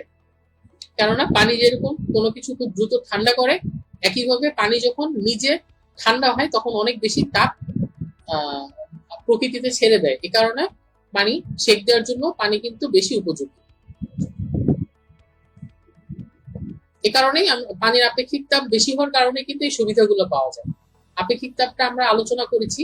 এই পানির আপেক্ষিক তাপ বেশি হওয়ার কারণে আমরা যে সুবিধাগুলো পাই, যেমন কোনো বস্তুকে গরম করার জন্য বা সিদ্ধ করার জন্য আমরা পানি ব্যবহার করে থাকি, তারপর সেক দেওয়ার জন্য আমরা পানি ব্যবহার করে থাকি, তারপর শীত প্রধান দেশে ঘর গরম রাখার জন্য পাইপের ভেতর দিয়ে গরম পানির প্রবাহ চালনা করা হয়। আবার বিভিন্ন ইঞ্জিন অথবা বিভিন্ন ঘূর্ণায়মান যন্ত্র ঠান্ডা করার জন্য পানি ব্যবহার করা হয়। পানির আপেক্ষিক তাপ অধিক বলে পৃথিবীর স্থলভাগের চেয়ে জলভাগ ধীরে ধীরে উত্তপ্ত হয় এবং গৃহীত তাপ বর্জন করে ধীরে ধীরে। এজন্য সমুদ্রের কাছাকাছি স্থলবায়ু বা সমুদ্র বায়ুর সৃষ্টি হয়, কেননা সমুদ্রের আশেপাশে কিন্তু আমরা যেটি দেখতে পাচ্ছি, জলভাগ ধীরে ধীরে উত্তপ্ত হয় এবং গৃহীত তাপ বর্জন করে ধীরে ধীরে। এই কারণে সমুদ্রের কাছাকাছি অঞ্চলে স্থলবায়ু এবং সমুদ্র বায়ু দুটি আলাদা ধরনের বায়ু সৃষ্টি হয়। কারণ স্থলবায়ুর বৈশিষ্ট্য হচ্ছে স্থলবায়ু খুব দ্রুত উত্তপ্ত হবে এবং তাপ বর্জন করবে খুব দ্রুত, কিন্তু সমুদ্র বায়ু সেটা করে না। সমুদ্র বায়ু ধীরে ধীরে উত্তপ্ত হবে এবং গৃহীত তাপও বর্জন করবে ধীরে ধীরে। 0 ডিগ্রি সেলসিয়াস তাপমাত্রার পানির চেয়ে 0 ডিগ্রি সেলসিয়াস তাপমাত্রার বরফ বেশি ঠান্ডা বোধ হয়। এর কারণ আমরা জানি, একটু আগে আমরা দেখেছি যে 0 ডিগ্রি সেলসিয়াস তাপমাত্রার বরফ সে কিন্তু বাষ্পীভবনের আপেক্ষিক সুপ্ততা বরফ হচ্ছে আপেক্ষিক সুপ্ততাপ গ্রহণ করছে। সে গলনাঙ্কের আপেক্ষিক সুপ্ততাপ গ্রহণ করে, এটি হচ্ছে গলনাঙ্কের আপেক্ষিক সুপ্ততাপ গ্রহণ করে সে 0 ডিগ্রি সেলসিয়াস তাপমাত্রার পানিতে পরিণত হচ্ছে। আবার একইভাবে 100°C তাপমাত্রার পানি সে গ্রহণ করছে বাষ্পীভবনের আপেক্ষিক সুপ্ততা, তখন সে 100°C তাপমাত্রার বাষ্পে পরিণত হচ্ছে। অর্থাৎ এখান থেকে যেটা বোঝা যাচ্ছে 0°C তাপমাত্রার বরফ সে 3,36,000 জুল তাপ,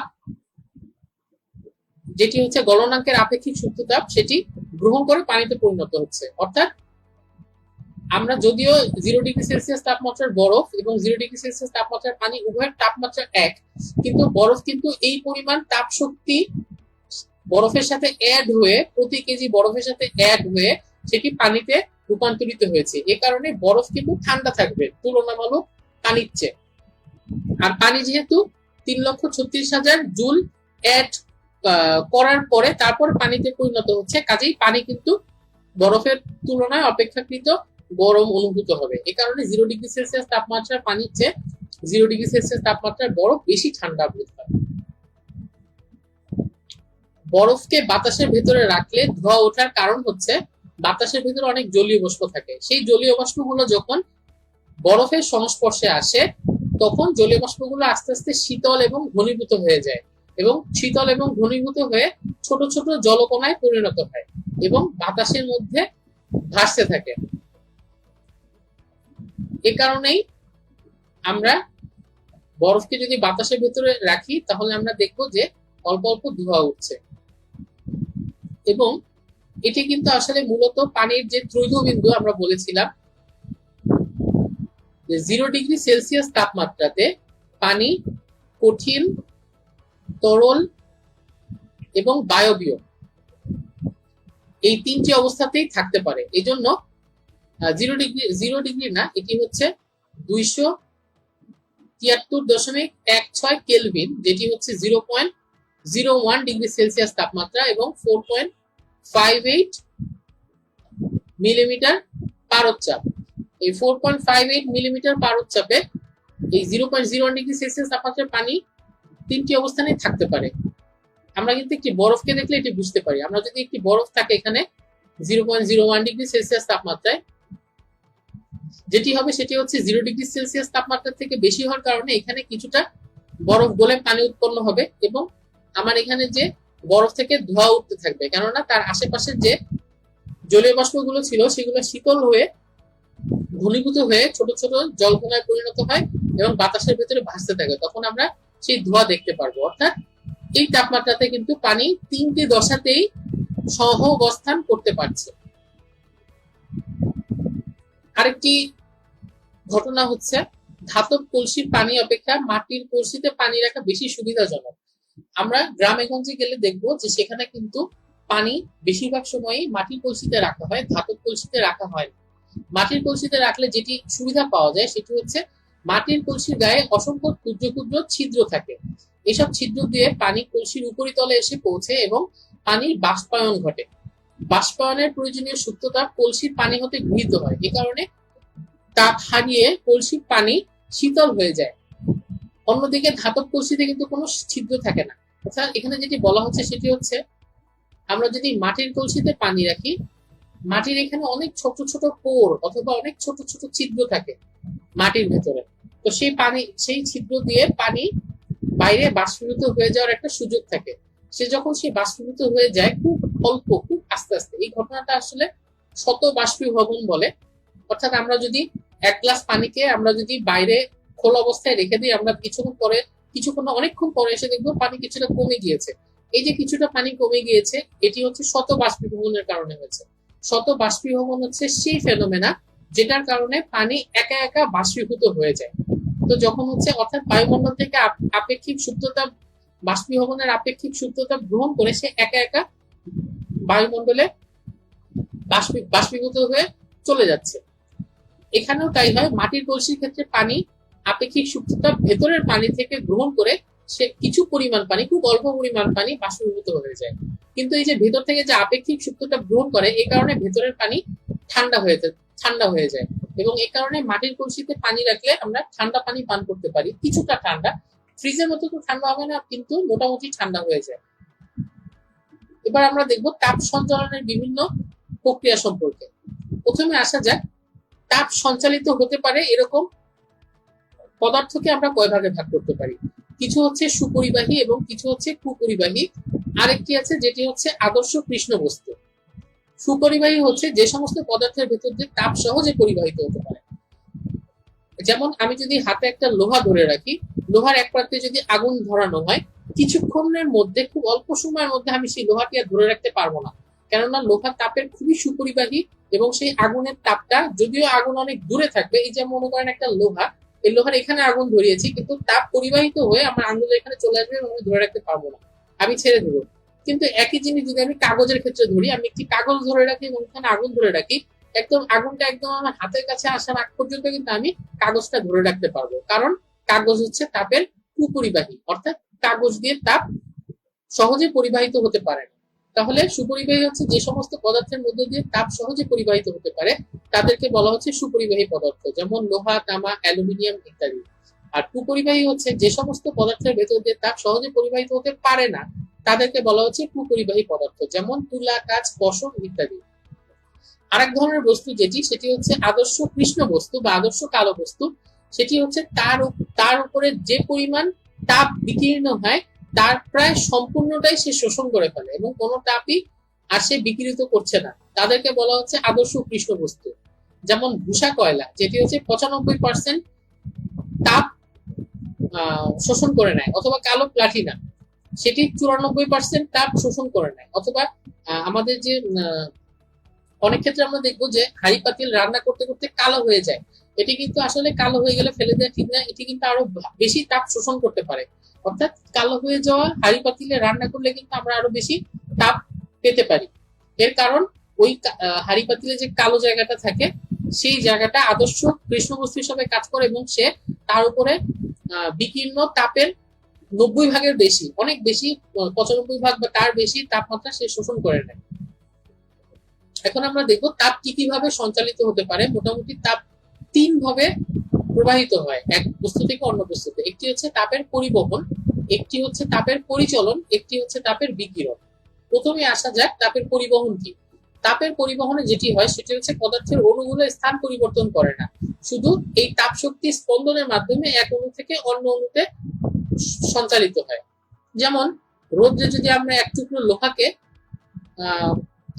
যদি আমরা এক প্রান্ত যদি আমরা গরম করি, তাহলে দেখবো আস্তে আস্তে লোহার এক অণু থেকে অন্য অণুতে, অর্থাৎ এটি যদি একটি লোহা হয়, লোহার অণুগুলো পরস্পরের খুব কাছাকাছি থাকে, তো আমরা যদি এই প্রান্তে যদি আমরা আগুন জ্বালিয়ে দেই, তাহলে যেটি দেখবো প্রথমে এই সাইডের অণুগুলো গরম হবে, সে তার পাশের অণুকে গরম করবে, সে তার পাশের অণুকে গরম করবে, এরকম করে করে আস্তে আস্তে তাপ পাশে ছড়িয়ে যেতে থাকবে, তাপ পাশে ছড়িয়ে যেতে থাকবে, অর্থাৎ এক পাশের অণুগুলো পাশে, একটা অণু তার পাশের অণুকে স্পন্দনের মাধ্যমে তাপ শক্তি সঞ্চালিত করে দিচ্ছে। এই ঘটনাকে আমরা বলছি তাপের পরিবহন।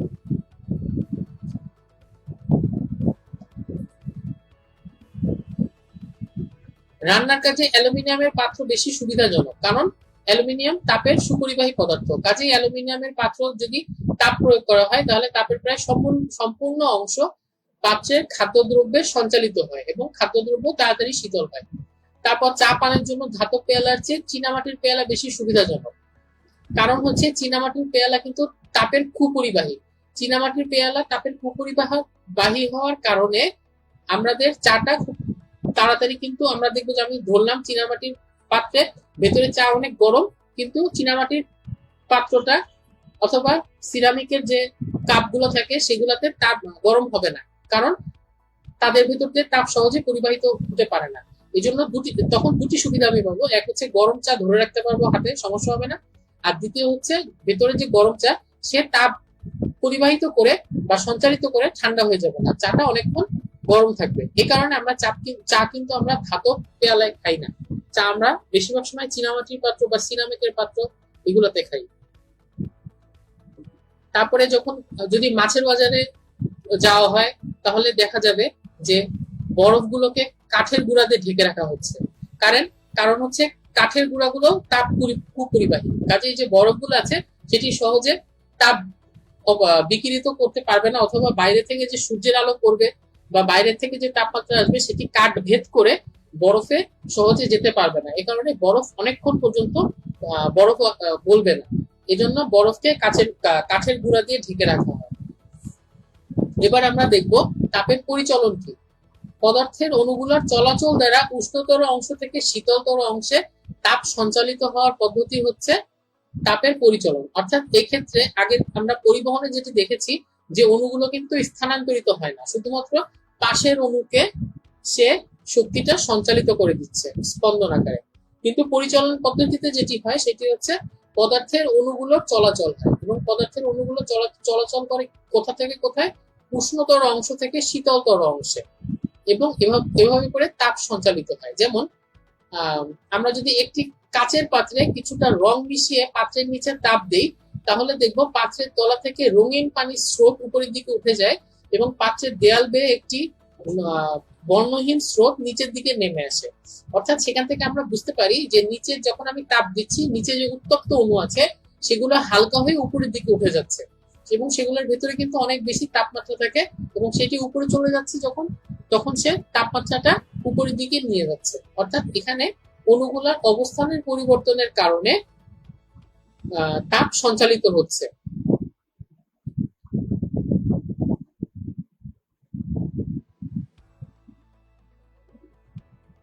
তারপর আমরা যদি আগুন আগুন কোন একটা স্থানে আগুন জ্বালিয়ে তার উপর যদি হাত রাখি, তাহলে আমি দেখব যে আগুনের কারণে আগুনের যে আগুন, আমি যদি কোথাও আগুন জ্বালাই, আমি মনে করলাম আমি এখানে আগুন জ্বালিয়েছি, তাহলে যেটা হবে উপরে যে বায়ুমণ্ডল থাকে সেই বায়ুমণ্ডল আস্তে আস্তে উত্তপ্ত হয়ে যায়, এবং সেখানে বায়ুমণ্ডল উত্তপ্ত হয়ে উপরের দিকে উঠে যায়। এখানে যে বায়ুর কণাগুলো থাকে সেগুলো উত্তপ্ত হয়ে উপরের দিকে উঠে যায়। এই জন্য এখানে যদি কেউ হাত রাখে তাহলে অনেক বেশি গরম অনুভূত হবে, কিন্তু এই সাইডে হাত রাখলে কিন্তু অত বেশি গরম অনুভূত হবে না।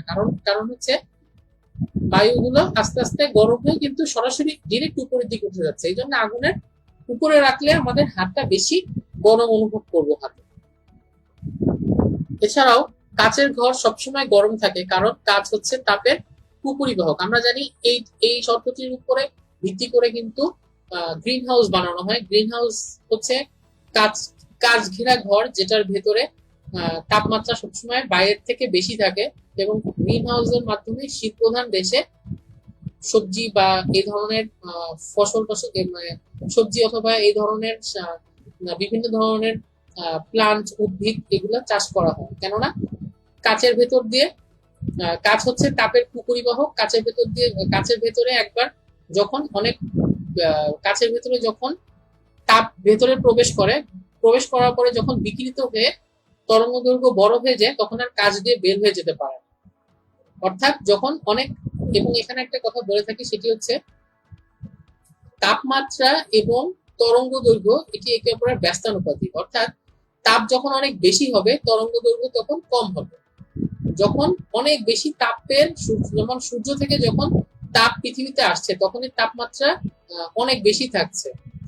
সূর্য থেকে যখন আলো পৃথিবীতে আসছে তার ওই তাপমাত্রা অনেক বেশি থাকছে, এবং তখন তাপ খুব সহজেই, বেশি তাপ থাকলে তার তরঙ্গ দৈর্ঘ্য কম হবে। যেহেতু আমি বলেছি তাপ এবং তরঙ্গ দৈর্ঘ্য ব্যস্তানুপাতিক, তখন সে খুব সহজে কাচের ভেতর দিয়ে প্রবেশ করতে পারবে। কিন্তু সে কাচের ভিতরে প্রবেশ করার পরে যখন তার তাপ কমে যাবে, অর্থাৎ সে তাপ বিকিরিত করবে গ্রিন হাউসের ভিতরে ঢুকে, কাচের ঘরের ভিতরে ঢুকে, তখন যেটি হবে সেটি হচ্ছে তার তাপ কমে গেল, এবং তাপ কমে যাওয়া মানে তরঙ্গ দৈর্ঘ্য বেড়ে যাওয়া।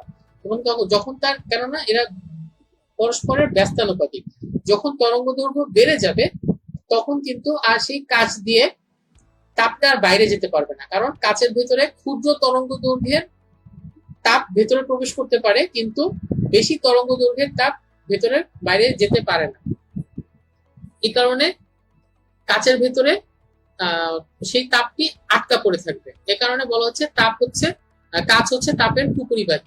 শীত প্রধান দেশে এই জন্য দেখা যায় যে বাইরের জানালাগুলো যখন কাচ লাগিয়ে দেওয়া থাকলে ভেতরটা, ঘরের ভেতরটা গরম থাকে, কেননা ভেতরের যে উত্তাপটা সেটি কাচ দিয়ে বাইরে চলে যেতে পারে না।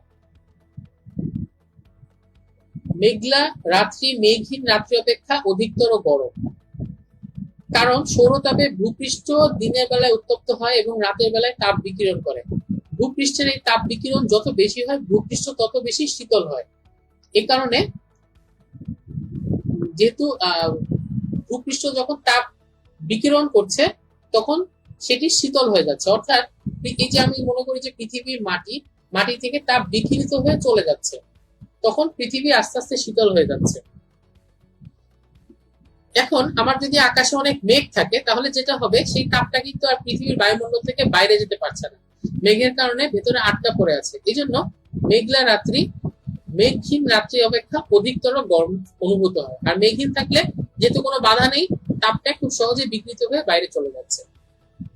সন্ধ্যাবেলা শিশির পড়ে না, কারণ হচ্ছে শিশির পড়ার জন্য বাতাসটাকে সম্পৃক্ত হতে হবে, অর্থাৎ বাতাসে জলীয় বাষ্পের পরিমাণ বাতাসের তাপমাত্রা শিশিরাঙ্কের সমান হতে হবে। শিশিরাঙ্কের সমান হলে তখন শিশির পড়বে। কিন্তু যখন সন্ধ্যাবেলা যখন হচ্ছে সূর্য অস্ত যায়, সারাদিন যেই তাপটা ভূপৃষ্ঠে পড়ে সেটি কিন্তু সন্ধ্যাবেলায় আস্তে আস্তে রাত্রেবেলা সেটি বিকিরিত হয়। কিন্তু সন্ধ্যাবেলা যেটি হয় সেটি হচ্ছে সারাদিন যে সূর্যের তাপটা পড়ে সেটির কারণে ভূপৃষ্ঠ গরম থাকে, এবং ভূপৃষ্ঠ গরম থাকার কারণে তখন তাপমাত্রা শিশিরাঙ্কের নিচে নামে না, এ কারণে সন্ধ্যাবেলা শিশির পড়ে না। কিন্তু রাতে যেটা হয় সেটা হচ্ছে সন্ধ্যা থেকে তার একটু পর থেকে পৃথিবীর ভূপৃষ্ঠ কিন্তু তাপ বিকিরণ করতে থাকে, এবং তাপ বিকিরণ করতে করতে যেটা হয় রাতের শেষ দিকে যেটা হয় সেটা হচ্ছে তাপমাত্রা শিশিরাঙ্কের নিচে চলে আসে, এবং তখন বায়ুমণ্ডলের জলীয় বাষ্পগুলো সম্পৃক্ত হয়ে পানির ফোঁটা আকারে নিচে পড়তে থাকে। এই কারণে ভোরবেলা বা রাত্রে বা আস্তে আস্তে শীতের দিনে একটু রাত হলে শিশির পড়তে থাকে, কিন্তু সন্ধ্যার সময় পড়ে না, কেননা সন্ধ্যার সময় সারাদিনের তাপের প্রভাবটা বিদ্যমান থাকার কারণে তাপমাত্রা শিশিরাঙ্কের নিচে নামে। এরপর কম্বল দিয়ে যদি ঢেকে রাখা হয় মানুষের দেহ, তাহলে শীতের দিনে গরম থাকে। কিন্তু এক টুকরো বরফ যদি কম্বলে ভেতরে রেখে দিই তাহলে দেখবো ভেতরটা অনেক ঠান্ডা হয়ে গিয়েছে। একই কারণ কম্বল হচ্ছে তাপের কুপরিবাহী। কম্বলের ভেতরে যে পশম থাকে বা তুলা থাকে সেগুলা তাপের কুপরিবাহী, এবং এ কারণে যেটি হয় তাপের কুপরিবাহী হওয়ার কারণে কম্বলের ভেতরে যদি একটি বরফ রাখা হয় তাহলে দেখা যাবে যে কম্বলের ভেতরে খুব বেশি ঠান্ডা ফিল হচ্ছে, কারণ ঠান্ডাটা বাইরে যেতে পারছে না।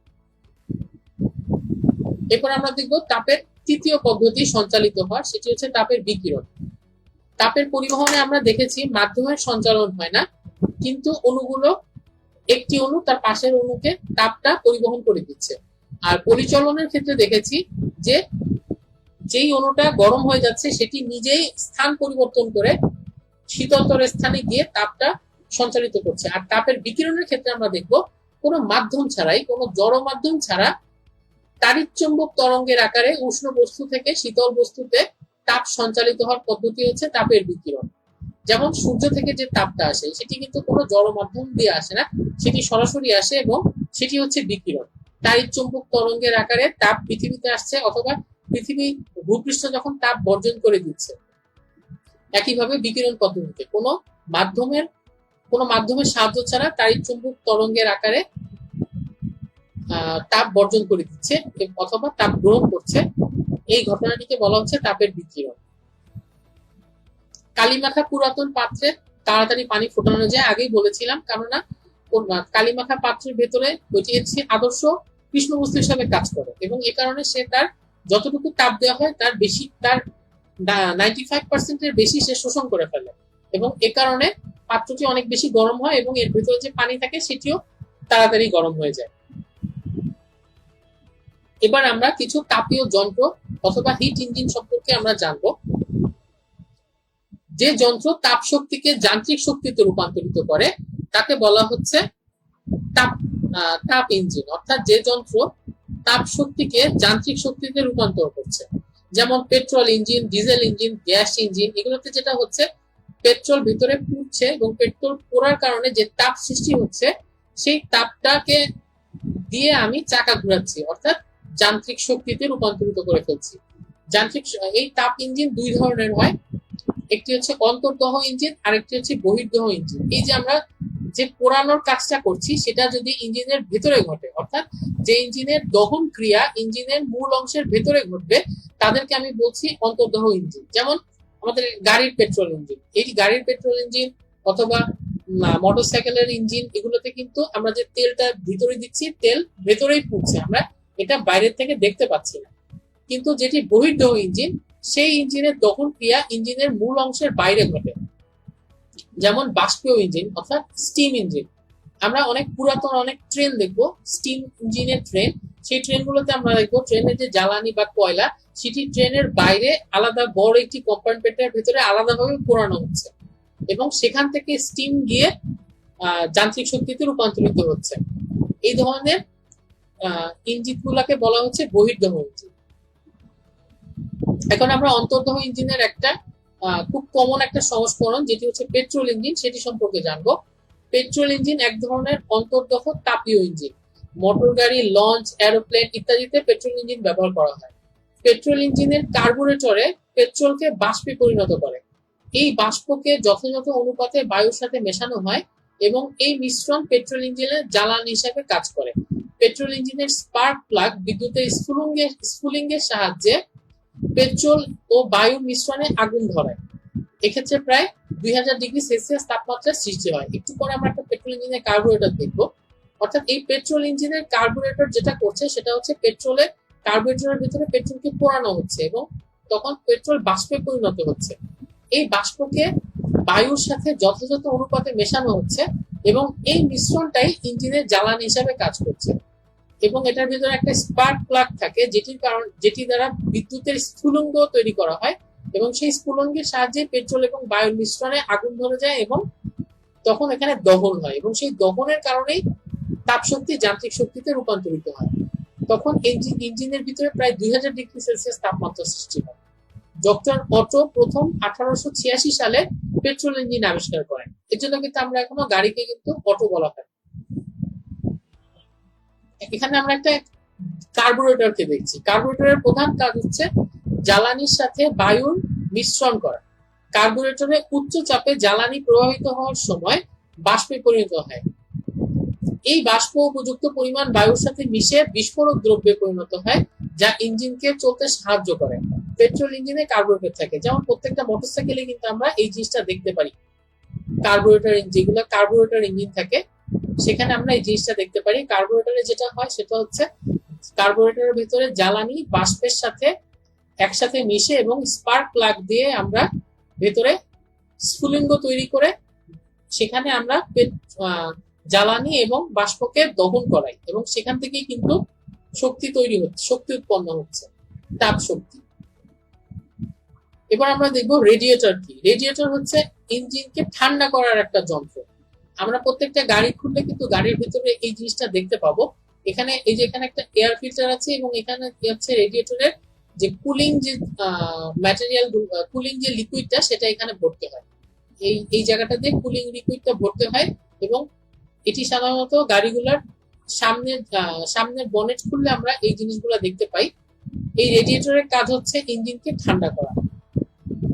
ইঞ্জিন যখন কার্যকর হয় তখন এটি হচ্ছে গাড়ির একদম সামনের দিকে থাকে, অর্থাৎ এটি হচ্ছে গাড়ির বনেট খুললে আমরা এই অংশটা দেখতে পাবো। আর এই জিনিসটা হচ্ছে একদম গাড়ির সামনে থাকে। এই যে এখানে গাড়ির এই দুই স্থানে হচ্ছে গাড়ির হেডলাইট থাকে। এই জিনিসটা আমরা গাড়ির সামনে, আর গাড়ির বনেটটা খুললে আমরা এই উপরের পাশটা দেখতে পাবো, আর এটা হচ্ছে গাড়ির সামনে থাকে। ইঞ্জিন কার্যকর হলে তাপ ক্রমশ উত্তপ্ত হয়, অত্যধিক উত্তপ্ত হয়। ইঞ্জিনকে ক্ষতির হাত থেকে বাঁচানোর জন্য শীতল করা প্রয়োজন। ইঞ্জিনকে পেঁচানো ধাতব নলের ভিতরে পানি সঞ্চালিত করা হয়। সঞ্চালনের সময় এই পানি ইঞ্জিনের তাপ শোষণ করে নেয়। এই পেঁচানো অংশই হচ্ছে রেডিয়েটর। এই যে এখানে আমরা দেখতে পাচ্ছি, এখানে হচ্ছে রেডিয়েটর, এখানে এয়ার ফিল্টার দিয়ে বাতাস ঢুকছে, বাতাস ইঞ্জিনকে ঠান্ডা করে এবং এয়ার ফিল্টার দেওয়ার কারণ হচ্ছে বাতাসের ভিতরে যে ছোট ছোট ধুলা বালি এগুলো থাকে সেগুলোকে সে ফিল্টার করে ফেলছে।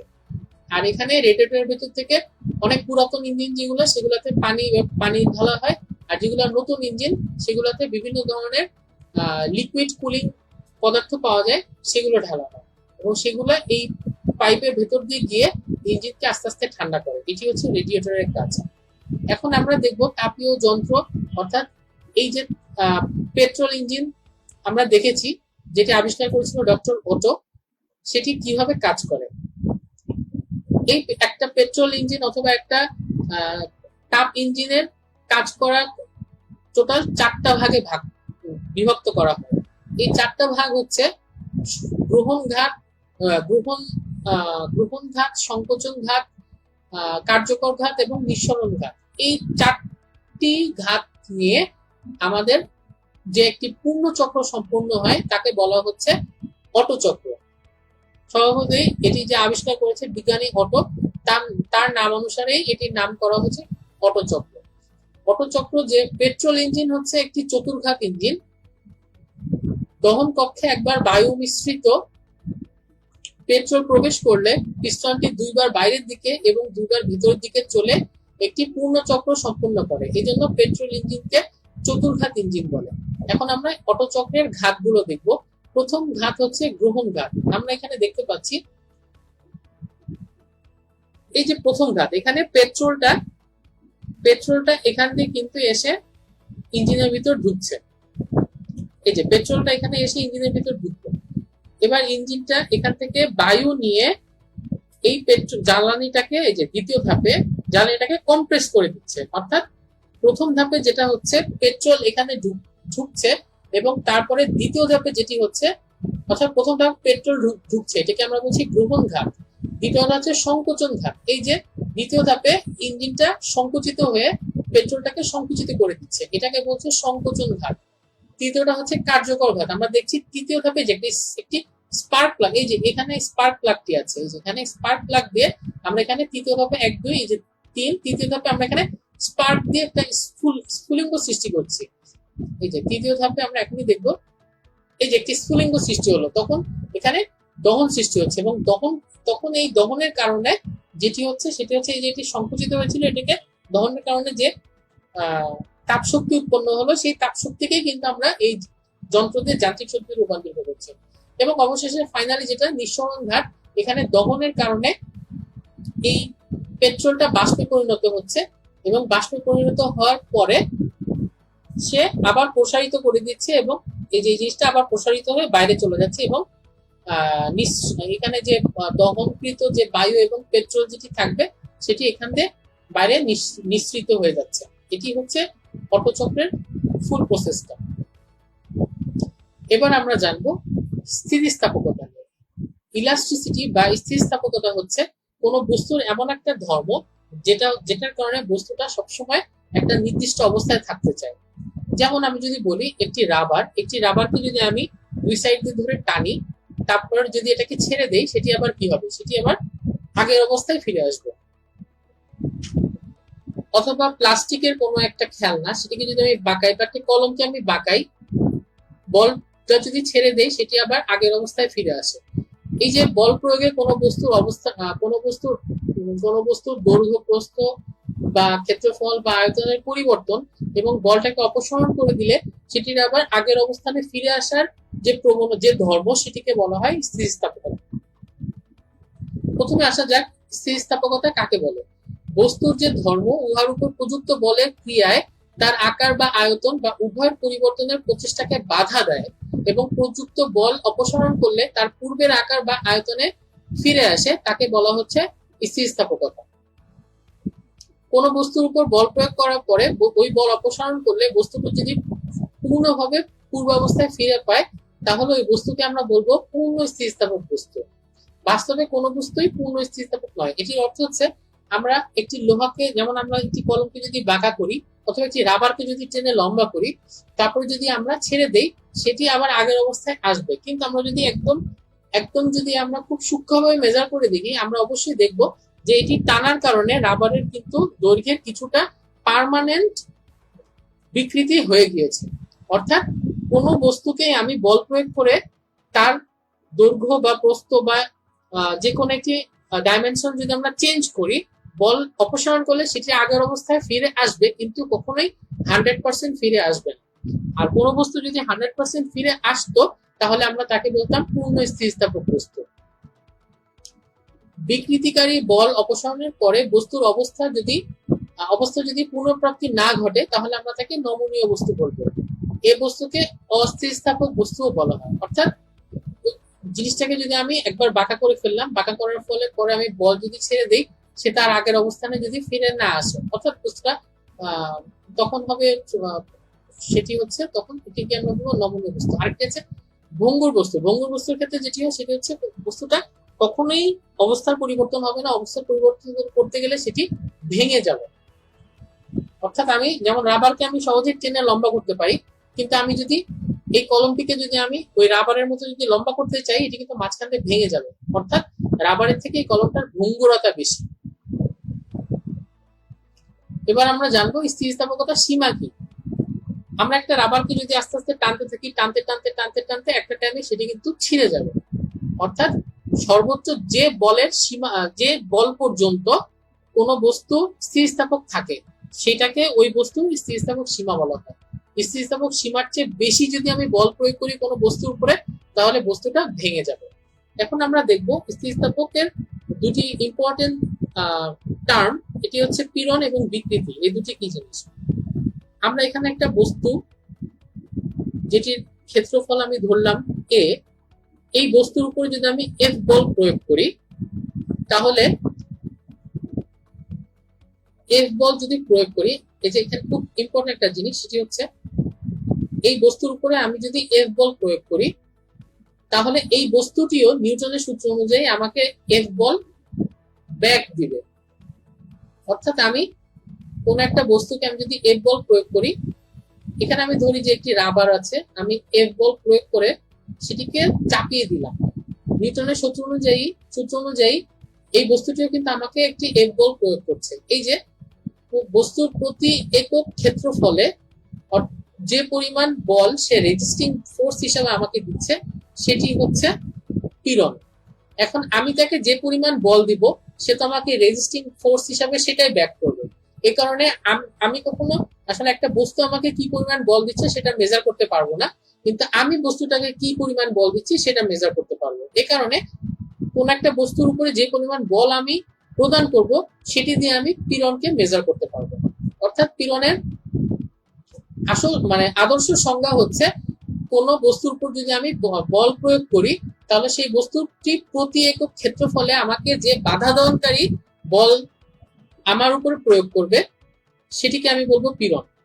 কিন্তু আমি যদি হিসাব করতে চাই, তাহলে কোনো বস্তুর উপর আমি যে পরিমাণ বল প্রয়োগ করছি প্রতি একক ক্ষেত্রফলে, সেই বলের মানকে আমি বলছি পীড়ন। অর্থাৎ পীড়ন হচ্ছে বল বাই ক্ষেত্রফল। তাহলে পীড়ন হচ্ছে বল বাই ক্ষেত্রফল। আর বল প্রয়োগে কোনো একটি বস্তুর একক মাত্রায় যে পরিবর্তন ঘটে তাকে বলা হয় হচ্ছে বিকৃতি। অর্থাৎ আমি ধরি যে এখানে একটি আমার লোহার বস্তু ছিল, যেটি দৈর্ঘ্য হচ্ছে এল। এখন আমি এর উপরে এফ পরিমাণ বল প্রয়োগ করার কারণে এটি দৈর্ঘ্য ডেল এল পরিমাণ বেড়ে গেল, এতটুকু হচ্ছে ডেল এল। তাহলে এই বস্তুটার বিকৃতি হবে হচ্ছে del L divided by L. অর্থাৎ বস্তুটির একক মাত্রায়, এখানে একক দৈর্ঘ্যে যে পরিমাণ দৈর্ঘ্যের বিকৃতি হলো, তাকে দৈর্ঘ্যের পরিবর্তন হলো, তাকে আমরা বলছি বিকৃতি।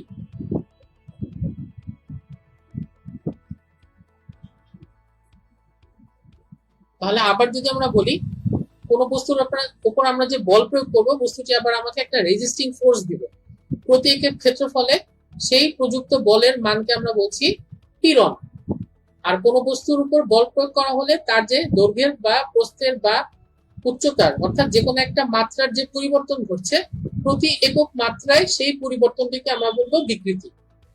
অর্থাৎ বিকৃতি হচ্ছে পরিবর্তন ডিভাইডেড বাই আগে যেটা ছিল, যেই দৈর্ঘ্য ছিল সেটা। আর পীড়ন হচ্ছে পীড়ন হচ্ছে বল বাই ক্ষেত্রফল। এবার আমরা আরেকটা জিনিস জানবো, সেটি হচ্ছে স্থিতিস্থাপক গুণাঙ্ক কি। কঠিন পদার্থের ক্ষেত্রে এই গুণাঙ্ককে বলা হয় ইয়ং এর মডুলাস। এটিকে ওয়াই দ্বারা এবং গামা দ্বারা প্রকাশ করা হয়। ইয়ং এর মডুলাস হচ্ছে কোন বস্তুর পীড়ন এবং বিকৃতির অনুপাত, সেটি হচ্ছে আমার স্থিতিস্থাপকতা গুণাঙ্ক। যে বস্তুর স্থিতিস্থাপকতা গুণাঙ্ক যত বেশি, সেই বস্তু তত বেশি স্থিতিস্থাপক। তাহলে আবার বলি, স্থিতিস্থাপক গুণাঙ্ক, এটি হচ্ছে কঠিন পদার্থের ক্ষেত্রে আমরা বলি ইয়ং এর মডুলাস। এই ইয়ং এর মডুলাস এর সূত্র হচ্ছে পীড়ন বাই বিকৃতি। কোনো বস্তুকে আমি বল প্রয়োগ করলে তার বিকৃতি যদি কম হয় তাহলে তার স্থিতিস্থাপক গুণাঙ্ক বেশি হবে। কেননা এখানে আবার আমি ভালো করে বলছি, অর্থাৎ স্থিতিস্থাপক গুণাঙ্ক এটা সমান হচ্ছে পীড়ন ভাগ বিকৃতি। এখন আমরা জানি যে ভাগের ক্ষেত্রে নিচে যেটা থাকে সেটা যত ছোট হবে ভাগফল কিন্তু তত বড় হবে। যেমন আমি যদি 8 কে 2 দিয়ে ভাগ করি আমি পাবো 4, আর 8 কে যদি আমি 4 দিয়ে ভাগ করি আমি পাবো 2। অর্থাৎ এখানে আমরা দেখতে পাচ্ছি যে এই ভগ্নাংশের ক্ষেত্রে নিচের পার্টটা যত ছোট হয় আমার ফলাফলটা তত বড় হয়। অর্থাৎ এখানে আমি যদি বলতে যাচ্ছি বিকৃতি যত কম হবে আমার স্থিতিস্থাপকতা গুণাঙ্ক তত বেশি হবে।